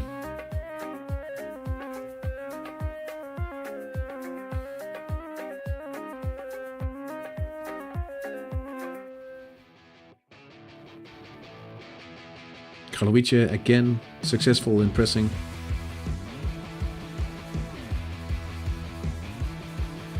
Terrified of a counter though. They've only had one. Wow. You're not pressing, are you? No. It could be a busy last 15 minutes incoming.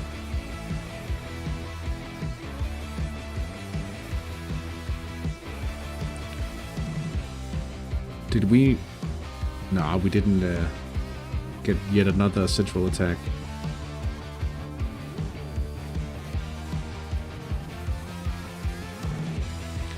But it's pretty nice that you found 2 homegrown players.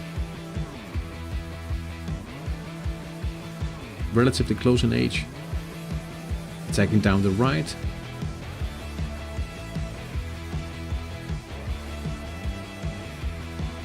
I like this name. De Vroom, and that the fact that he's quick.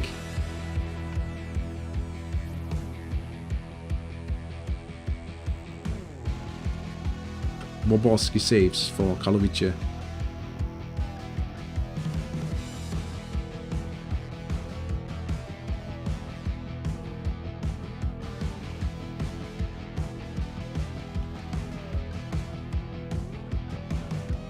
"15 minutes remain now.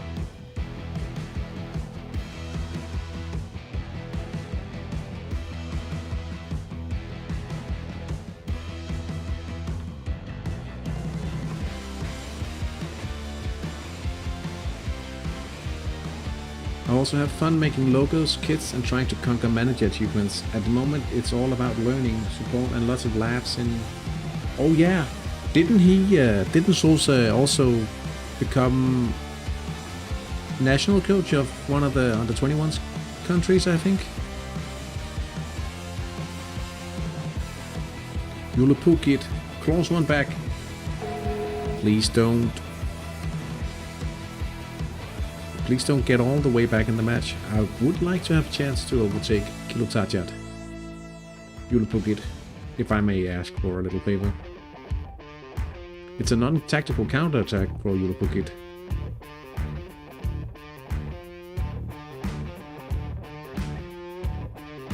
Daniel Koshikov.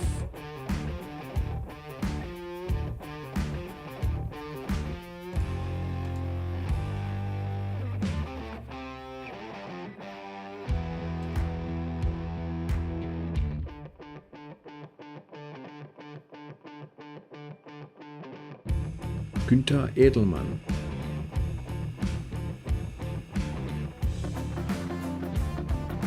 %.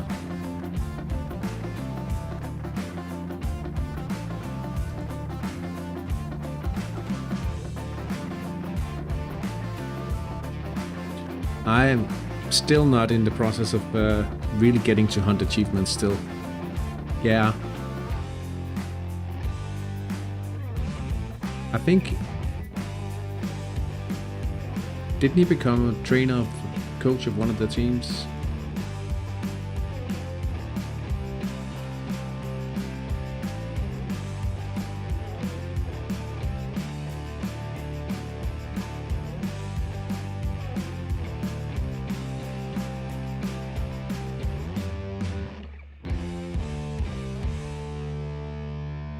Oh, he's in Serbia, yeah.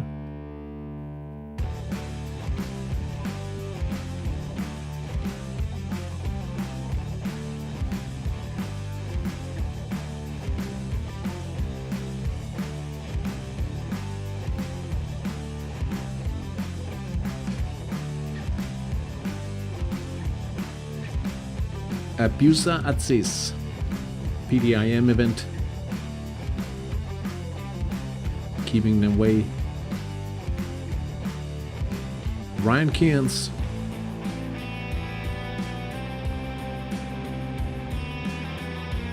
he's a Peruvian living in Serbia. Oh, I thought he was Spanish. I see. Oh, so that's why. So he's like the idea of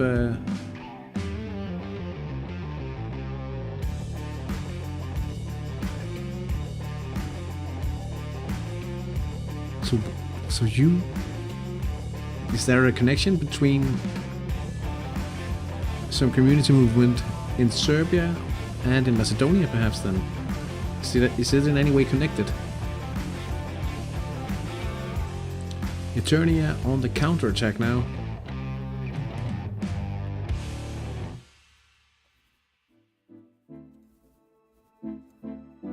Ah, makes sense, makes sense.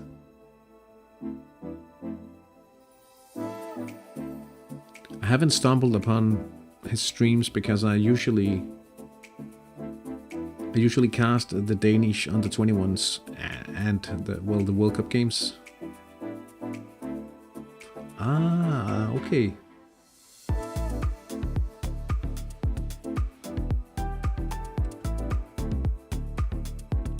Scott Chipperfield. Yellow card here for Huskies.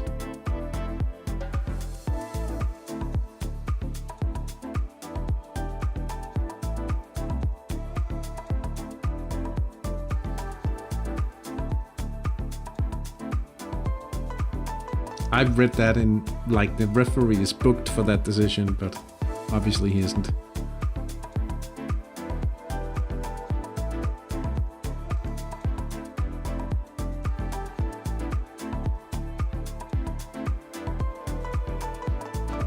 We'll keep check on if there's an injury from that incident, but I don't think so.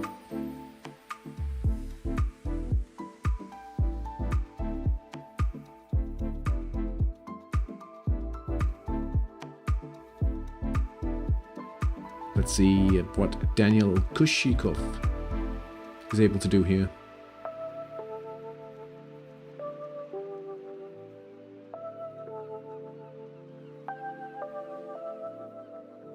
That's the left back. Sends it over the perfect volley. It goes wide. A 2%er, yeah. Lorenz Rönnholm. PDIM. Swedish clinging surname. Finnish nationality.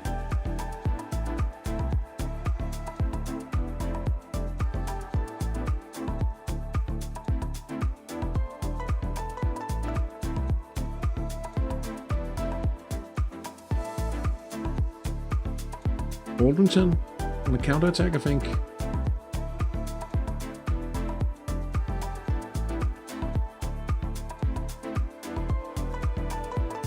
And there it is. Jonathan Finn.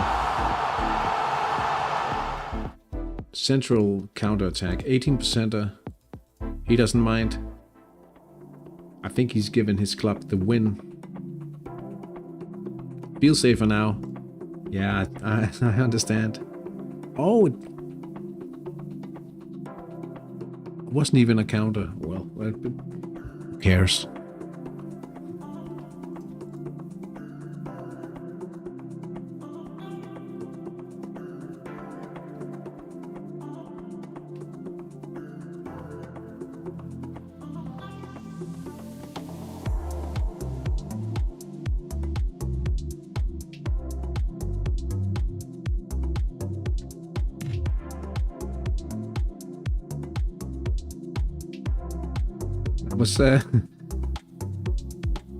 Rodrigo was telling about Solsa Merant, who's the national team coach of Serbia on the 21s. Now I forgot, actually.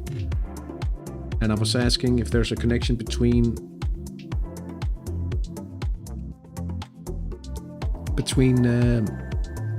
his community movement in Serbia and the things going on with Rodrigo and the South American adventure in Macedonia, and apparently there's a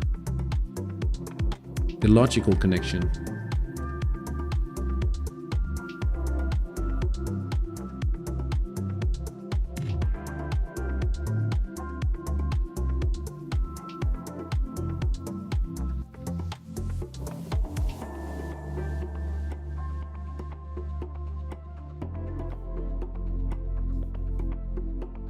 Australia Huskies attacking on the right wing now. Not the best sector, but it could be good enough for another goal.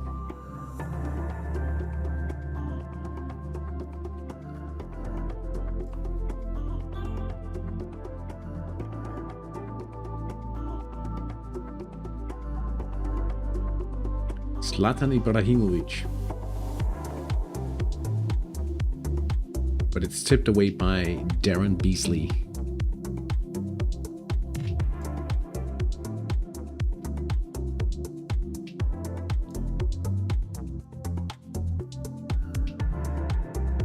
I had to react.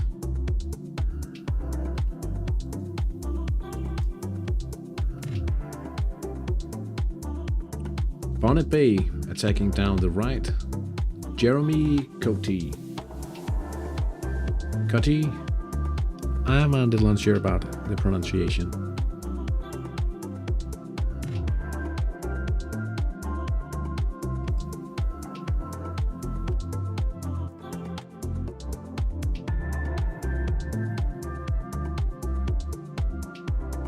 They missed the attack.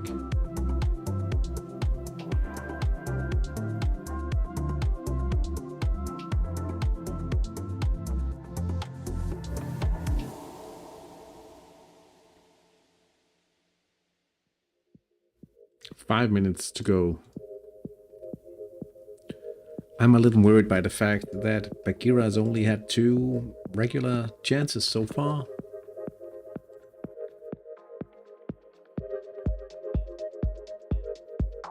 A little worried. We have a saying that 2-0 is actually the most dangerous lead in football.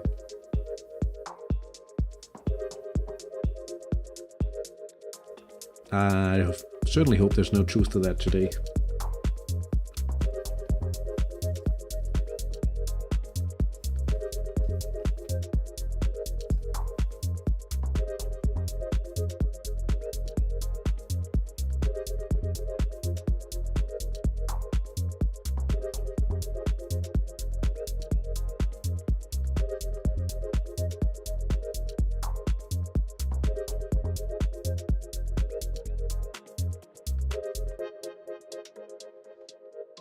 Aldrington, once again, attacking now.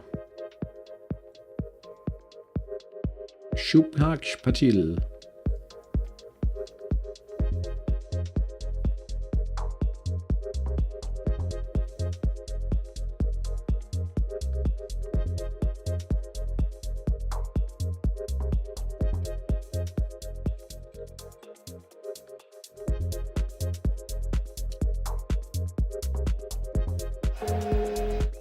Three 0, and the Huskies as well, 3-0.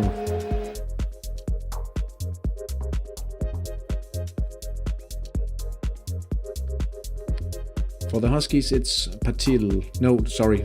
Let me just. It's Van Rysselberg, and then it's Patil for Aldrington, 3-0 now. As a Hattrick nerd, are you also using the intro music of Hattrick YouTube channel as a ringtone, or is it just me? You beat me on that part. In that, I never have sound on my phone like that. I never have it. Has it? It's never ringing unless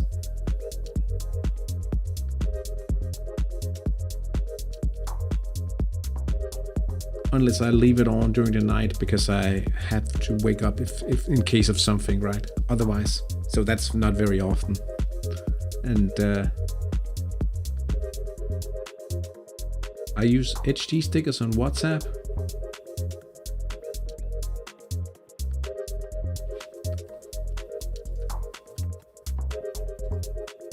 Oh, you mean oh, that's pretty funny. Probably if I used, but my phone, especially when I'm at work, it rings so often that I will go crazy if I have sound on. I absolutely hate having a sound like that going off.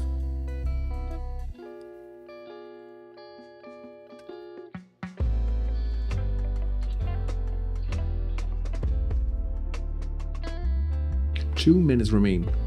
But it probably could be one of the, like a ringtone for me.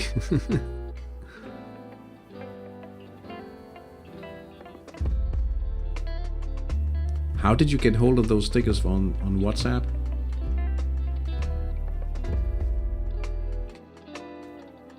Did you create them yourself?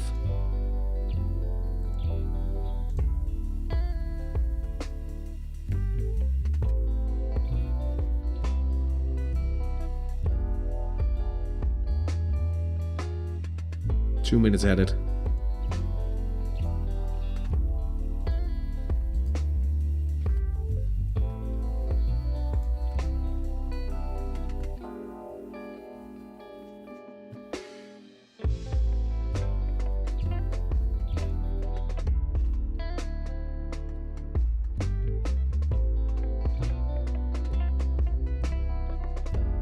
A counterattack.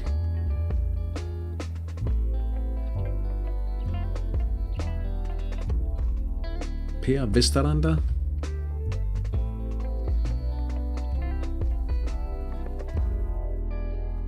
No goal for Esbjerg, as the regular playing time runs out here.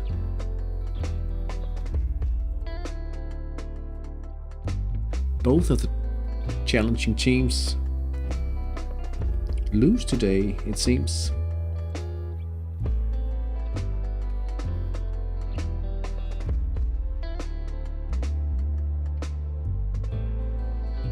Well played.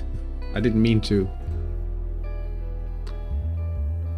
Slavoj Karlovic wins 1-0 against High Plains Drifter. Tough defense to get through here. Probably with a bit more of a midfield rating, it could have worked out. Esbjerg wins 2-0 away from home against Parking the Bus.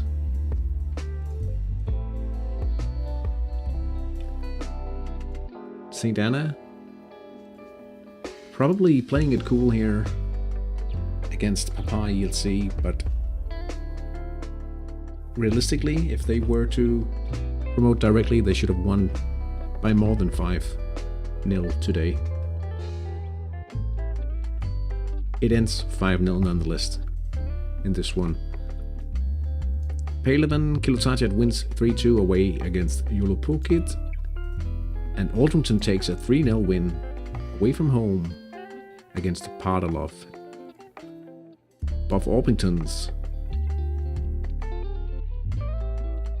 No hat-trick, with the red cards for a certain Eternia player. Buongiorno. Hey Robert. Hope you're doing well today.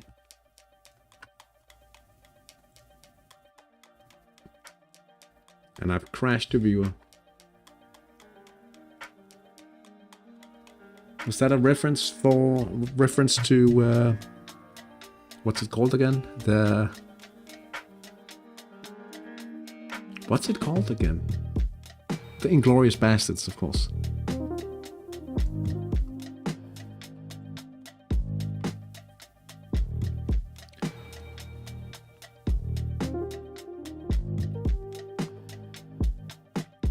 "12 minutes in, 12 matches in," I should correct myself, into the season in V.109.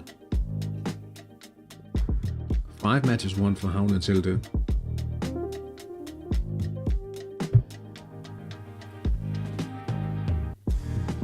Tomorrow I'll wake up early and going on the bike. Good vibes. Oh, nice!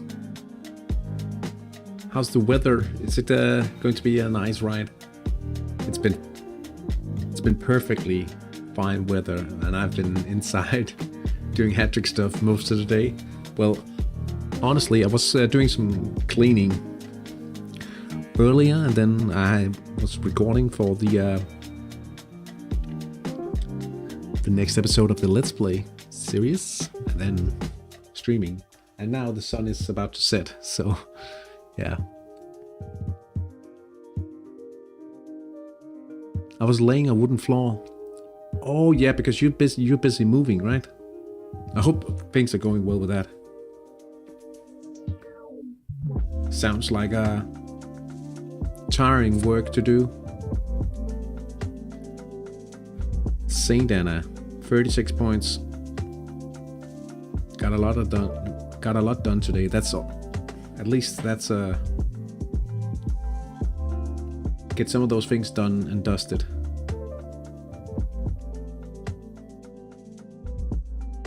I was cleaning the bathroom, so it was also one of those things that feels like a very nice thing to have to be done with, right? Cleaning up the youth team from no good talents. True, but I shouldn't complain. I mean, I have a good few players spread across the different teams. Phuket. They play St. Anna in the final match. If we can win against Park in the Bus and Palawan, could potentially secure third, which would be an alright ending position. Let's also just have a look at V.130. 5 points. Potentially, that could be 2. If High Plains Drifter can win away against the Tourney Elite at Castle Grayskull in the next round.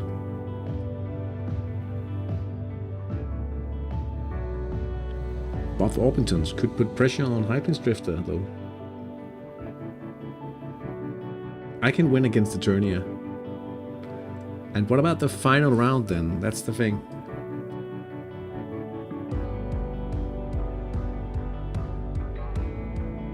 Karlovice.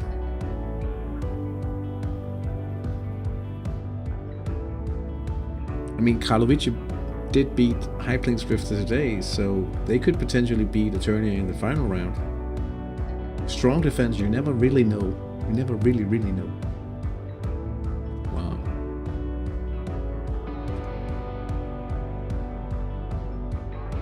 A draw is enough. Oh yeah, because you have better goal score or goal difference. True.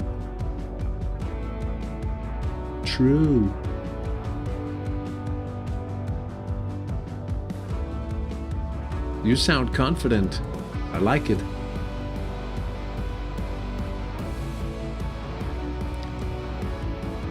Last season, pretty close, huh?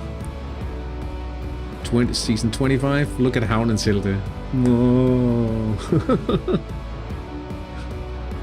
I will win.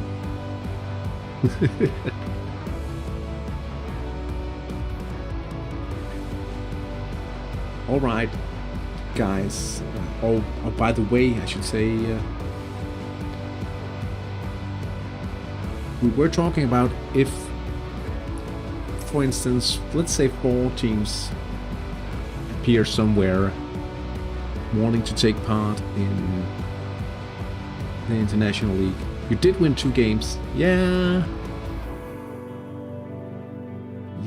I did.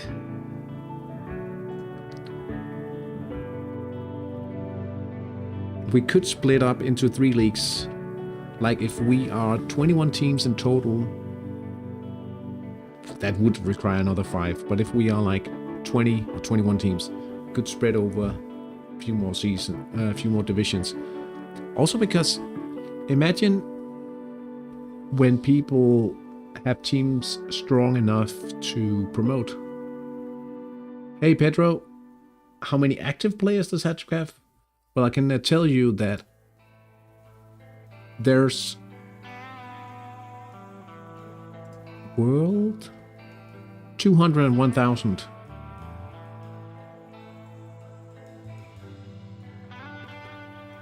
It was close to 1 million, I think, in 2010.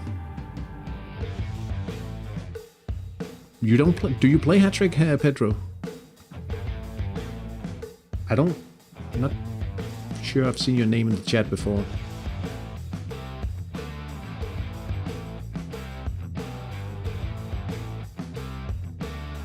Oh, you started this week. What's your team called? Where do you play? Good, let's take a look. I started my first team back in 2002.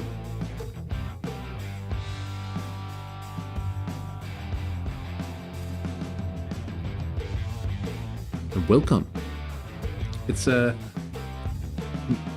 by this standard, it's a very special game, right? Because it goes fairly slow, but it's kind of unique these days.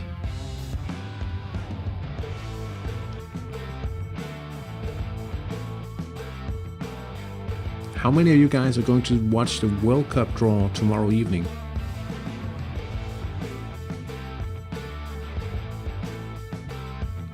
Oh, there's a team ID. Let's take a look.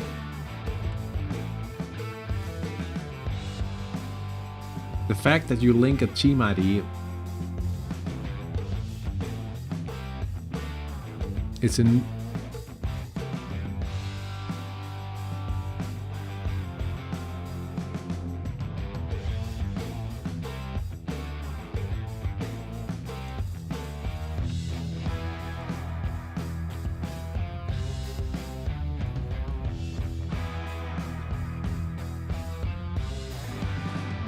I can't seem to search. Fuerza. Oh, that means the Pedro Force, right? Just like in Italy, they have Forza. Fuerza Pedro. Oh, sorry, I thought you... Ratos... Nee. Ratos de Oscoto. Oh, you're from Portugal. Nice.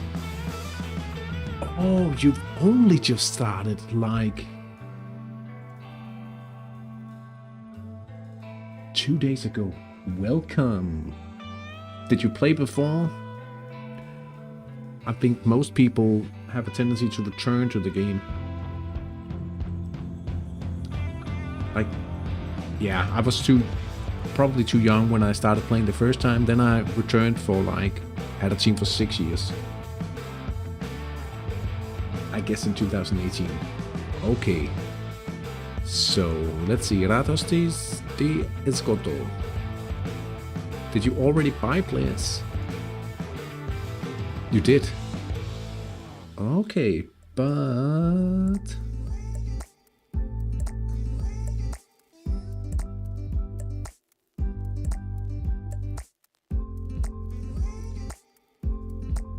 What kind of players?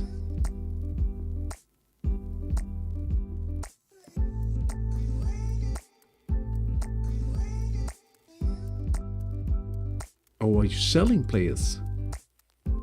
Oh, you are. You bought. So do you have an idea what you are going to train then?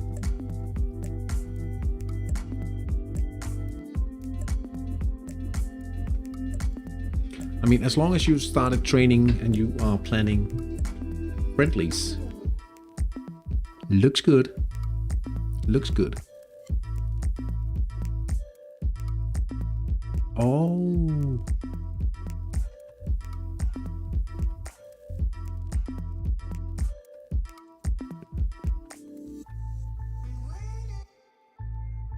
Oh, it's his forward.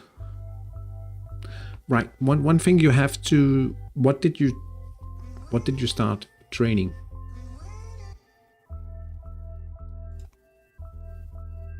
Like in, oh, that's the senior training. Now I just saw that the system had marked up a lot of your players like forwards, but you have to, like, if you want to train scoring, you see these 3 circles here. That means you can train 3 in scoring each week in the league match, and then you can train another 3 players in scoring in the friendly. You can't train any more players for the normal 90 minutes. See, if I swap to keeper, you can train 1 keeper in the league and 1 in the friendly. If I train defending, I can train 5 defenders in the league match and 5 in the friendly. So the thing is, once you commit to a training type, you are limited in how many players you can actually train. The rest of the players will get some training, but it's very little. Like a player playing in the central midfield gets 8%, roughly. Okay. You're training defense and mid. But in your senior team you can only train once, but are you swapping then?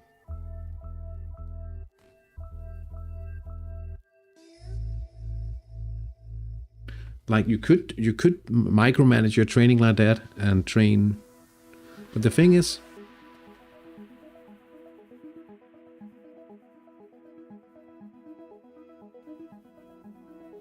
PM14 Arterise, or I bought him. I actually bought him at outstanding, and I wanted to skill trade, and then I never really got to sell him. So I'm actually trying to sell him now because I'm trying to change up some things, and now I got injured today. I would strongly suggest that for a new starter team, if you train forwards, for instance,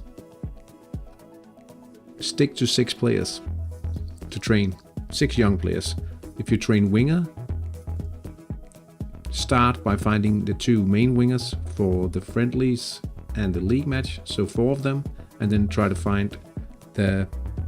what's that? Oh, never mind. And find the players in the back. These get half the training.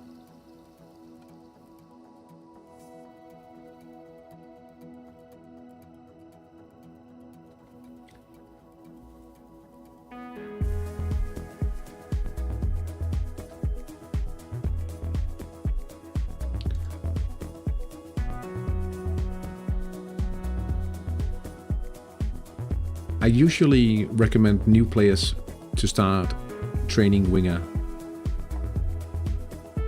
because in my opinion far too little managers train winger initially. And now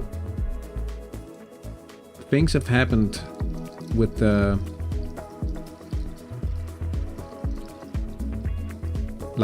market since I did this. But if I go back to the start of my Danish club, started in late 2022, I picked up like this guy, a winger back then, for 1.2 million. So you have to divide this by 10, so 120,000 euros. And I trained him just over 2 seasons.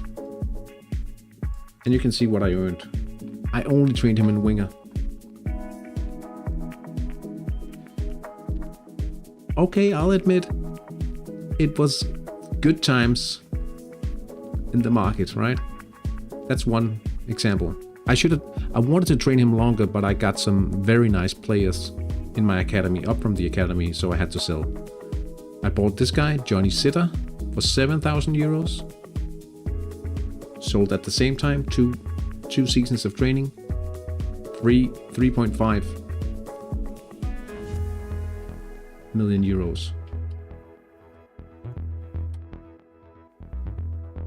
Sven Arne Magnusson bought for, yeah, he was quick, so I had to pay 200,000 euros. You can also tell that the market was higher because of the price I had to pay for such a player. Trained him 2 seasons again, see? 83 week 9, 85 week 9. Sold for 3.9 million. And Kenny Cortina bought for 41,000. Trained for less than 2 seasons. Sold for almost 3.9 million euros. It will not be as a great return right now in the market because of a league closing down, which meant a lot of people had extra teams. But that's how you boost your economy. A Malta team player. Oh yeah, Kenny Codina. Yeah, he played 13 matches. He's part of Team Malta. What? What?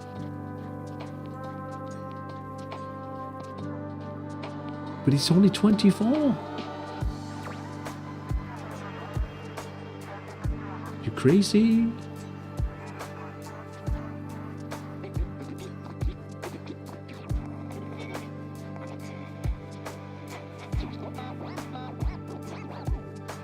You should know. You should, Pedro. You shouldn't. Are you talking about the preparation matches? You should play a friendly each week. Like if I'll show you one of my Danish teams. Make sure you play a friendly every week. If you look at my team Fabrikken, right now I'm training these guys in midfield. These three. Playing in the league match. And in the friendly, I also play the same guy every week in order to get extra training. But that's advanced. And I train these three guys in playmaking as well. So that's how I train the 6 players every week that can get 100% like full training for playmaking.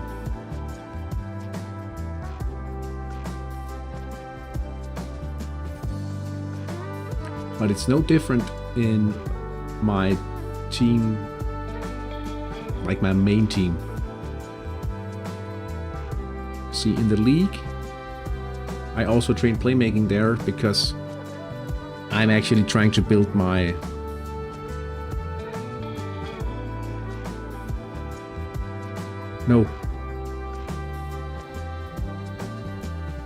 You should normally only play them one match every week. Like, see this guy? I play him in the midfield, this guy in the midfield, and this guy in the midfield to train them in playmaking. In the friendly, I play this guy, these 3 guys. Because you can only train them for a full match, so 90 minutes. If you play them 2 times in midfield, if I play this guy in the league match also, I'm wasting a training slot. 1 match.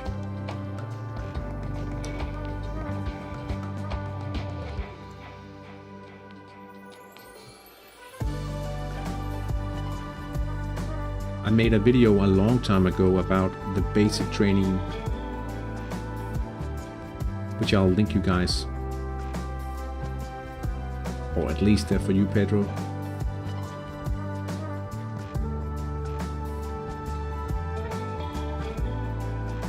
It's right here. A question about the youth team? Feel free to fire away.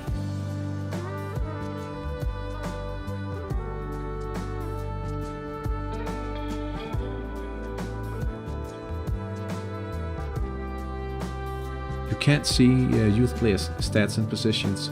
No.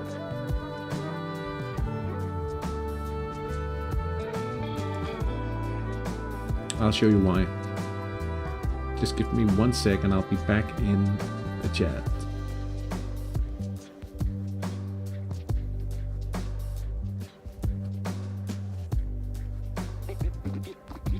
With the link. There we go. Right, so for your youth team, I can't show you the same way because I have revealed a lot of player skills, but you can see the same thing here. Unknown defending. The way this works is from training.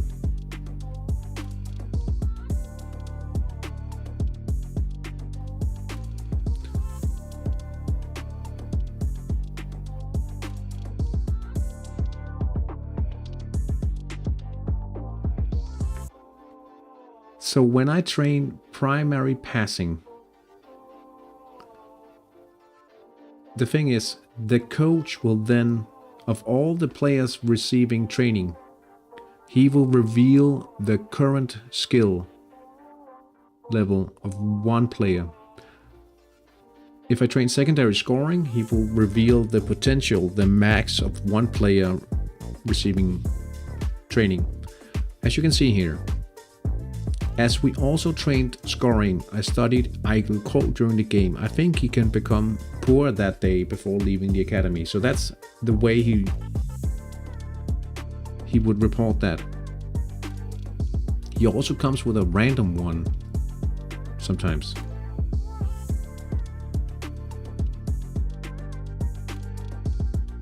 See this one?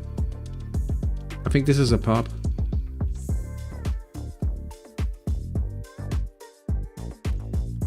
And that could be because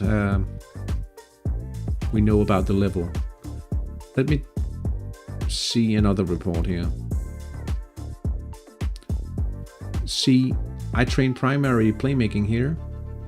In this game I studied Johnny Bendixson. His playmaking is inadequate, I would say. So that's how he tells you, right now this guy is inadequate.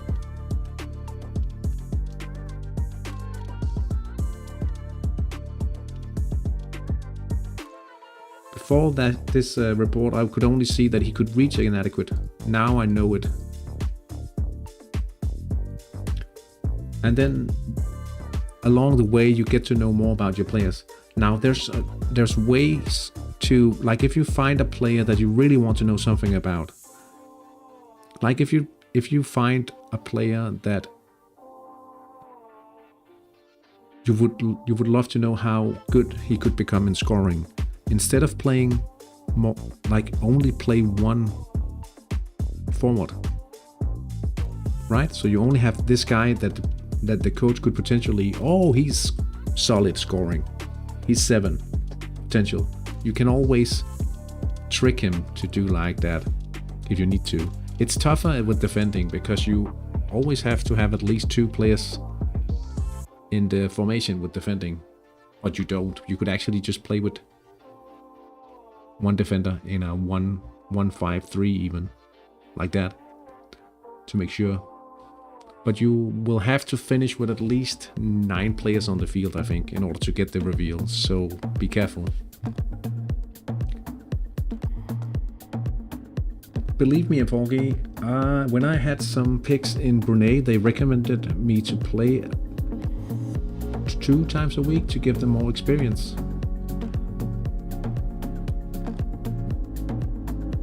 Sounds like a badly managed national team, to be honest.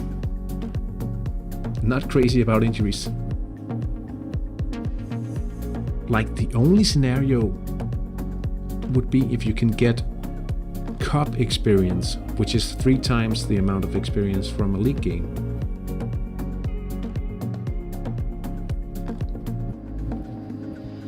And then you would just play the prospect in the cup game and get triple experience, and then don't care about the league game experience.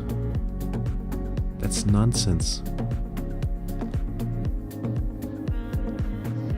I would never ever trade I wouldn't ever do it for the experience. It could be because I really needed a result in a game, but not for the experience itself.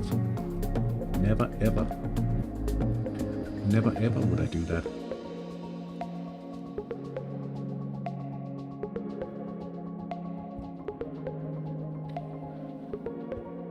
Still, Pedro, I know coming into Hattrick there's so much information to, like, it's I always talk about it like it's sort of like a bump.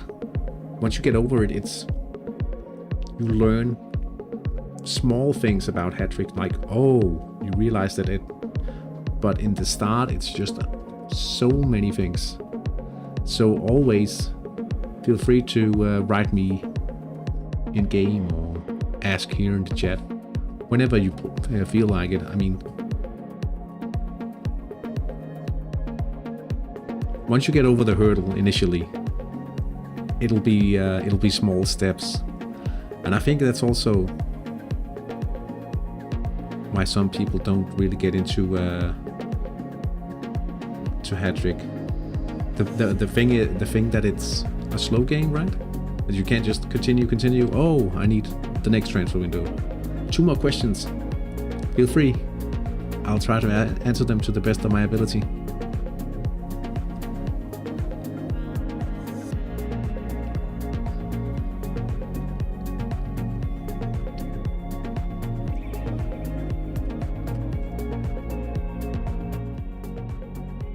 Turn the music down just a little bit here.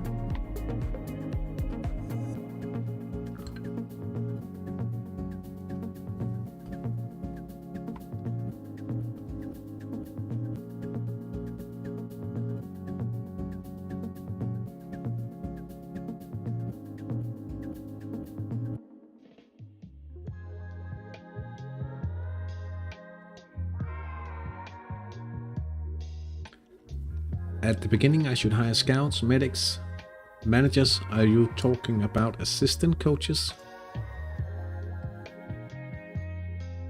As soon as you have the players you want to train, you should be getting these assistant coaches. And you could start with level 4. It doesn't make sense to get the coaches if you don't have the players to train, because then you are wasting the effect. So if it doesn't affect players that will gain value in training anyway, it doesn't make sense to hire these before. And you could also trade up a bit. But I would always prefer, like if I were to train forwards or wingers or to goalkeepers as a starter, always get the players sorted before you think about the rest. Also, one thing that's very important to consider is the fact that you start without any seats in your VIP box.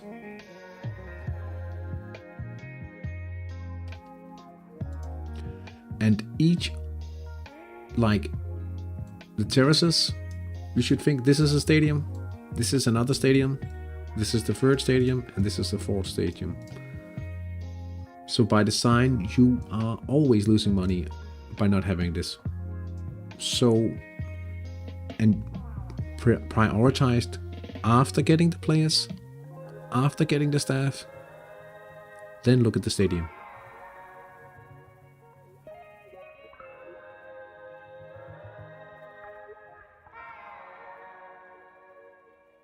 Yeah, there's many ways that Hattrick can be frustrating. It goes slow sometimes, you think? Sometimes you...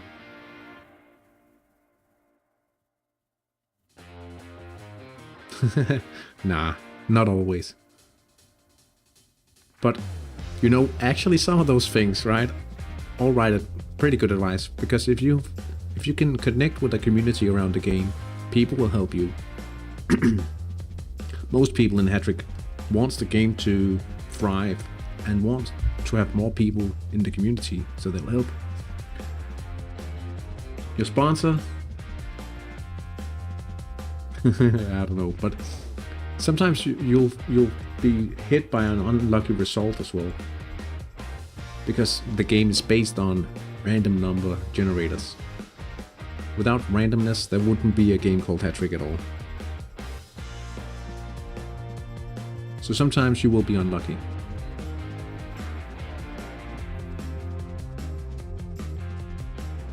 Godfather. Last question. So you can have a diamond account or platinum account. This help in anything?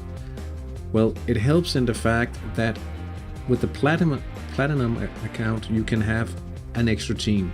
If you really enjoy Hattrick, you can play with another team. You also get some other tools like the training planner. You get that with the golden supporter as well. How do I compare these? Training tools, yeah, gold. Management tools. No, it's not a pay-to-win game like that. There's some few helpful tools, for sure. But the main component of Platinum and Diamond supporter is the fact that you can have more teams. Oh, the Godfather, like a mentor, yeah. Yeah, find a mentor as well. That could be... Like in Denmark, we try to have like an additional form as well. No, I definitely wouldn't say that Hattrick is a play-to-win game, and most of the extra tools that have developed in Hattrick is derived, or was actually a free tool developed by CHPP.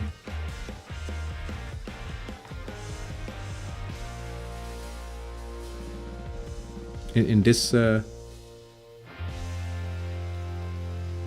like if you want another training planner, you can use the Hattrick cycle, you can use the Hattrick portal, and a lot of the things have become built into Hattrick. Some of them support things, but the main thing is the ability to have an extra team. Right, so I'm Platinum, so I have 4 teams.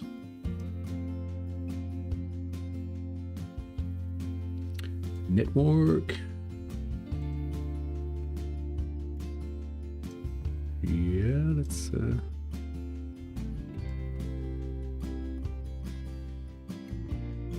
add them up.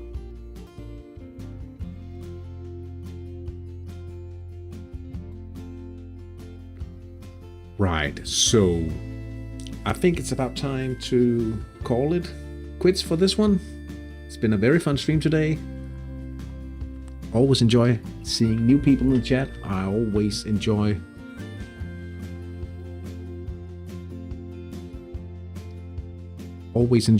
seeing people come back to the chat.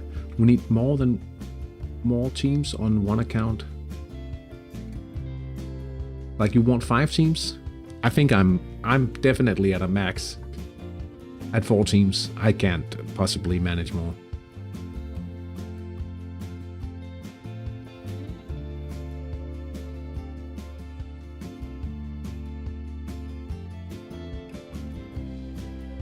But guys, thank you so much for watching today, for being active in the chat, and bringing life to the community.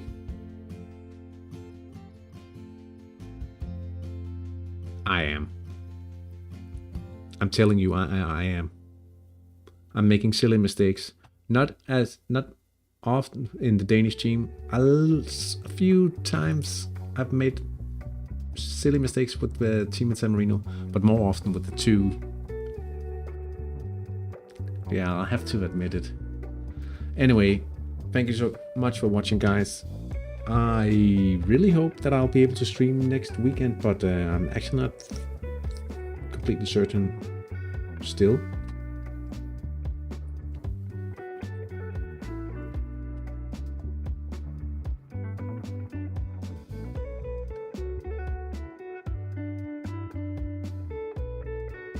Yeah, maybe I am. Maybe I am. I'll let you guys know for sure. If you subscribe to the YouTube channel, you should get the update from like closer to the weekend. Have a great rest of the weekend. Have a great Saturday if it's still Saturday. Yes, have a great Saturday. I'll go enjoy what's left of my Saturday before having to do some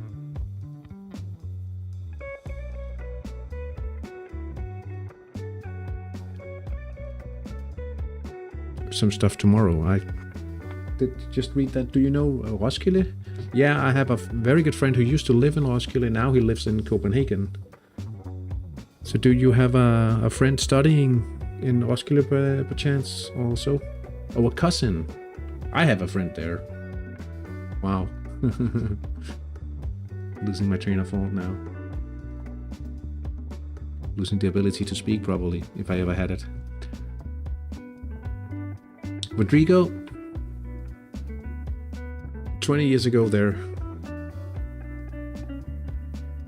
Oh, I see. Oh, he lives there now.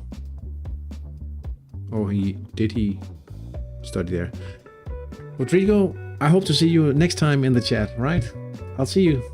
Take care, guys. Have a good one.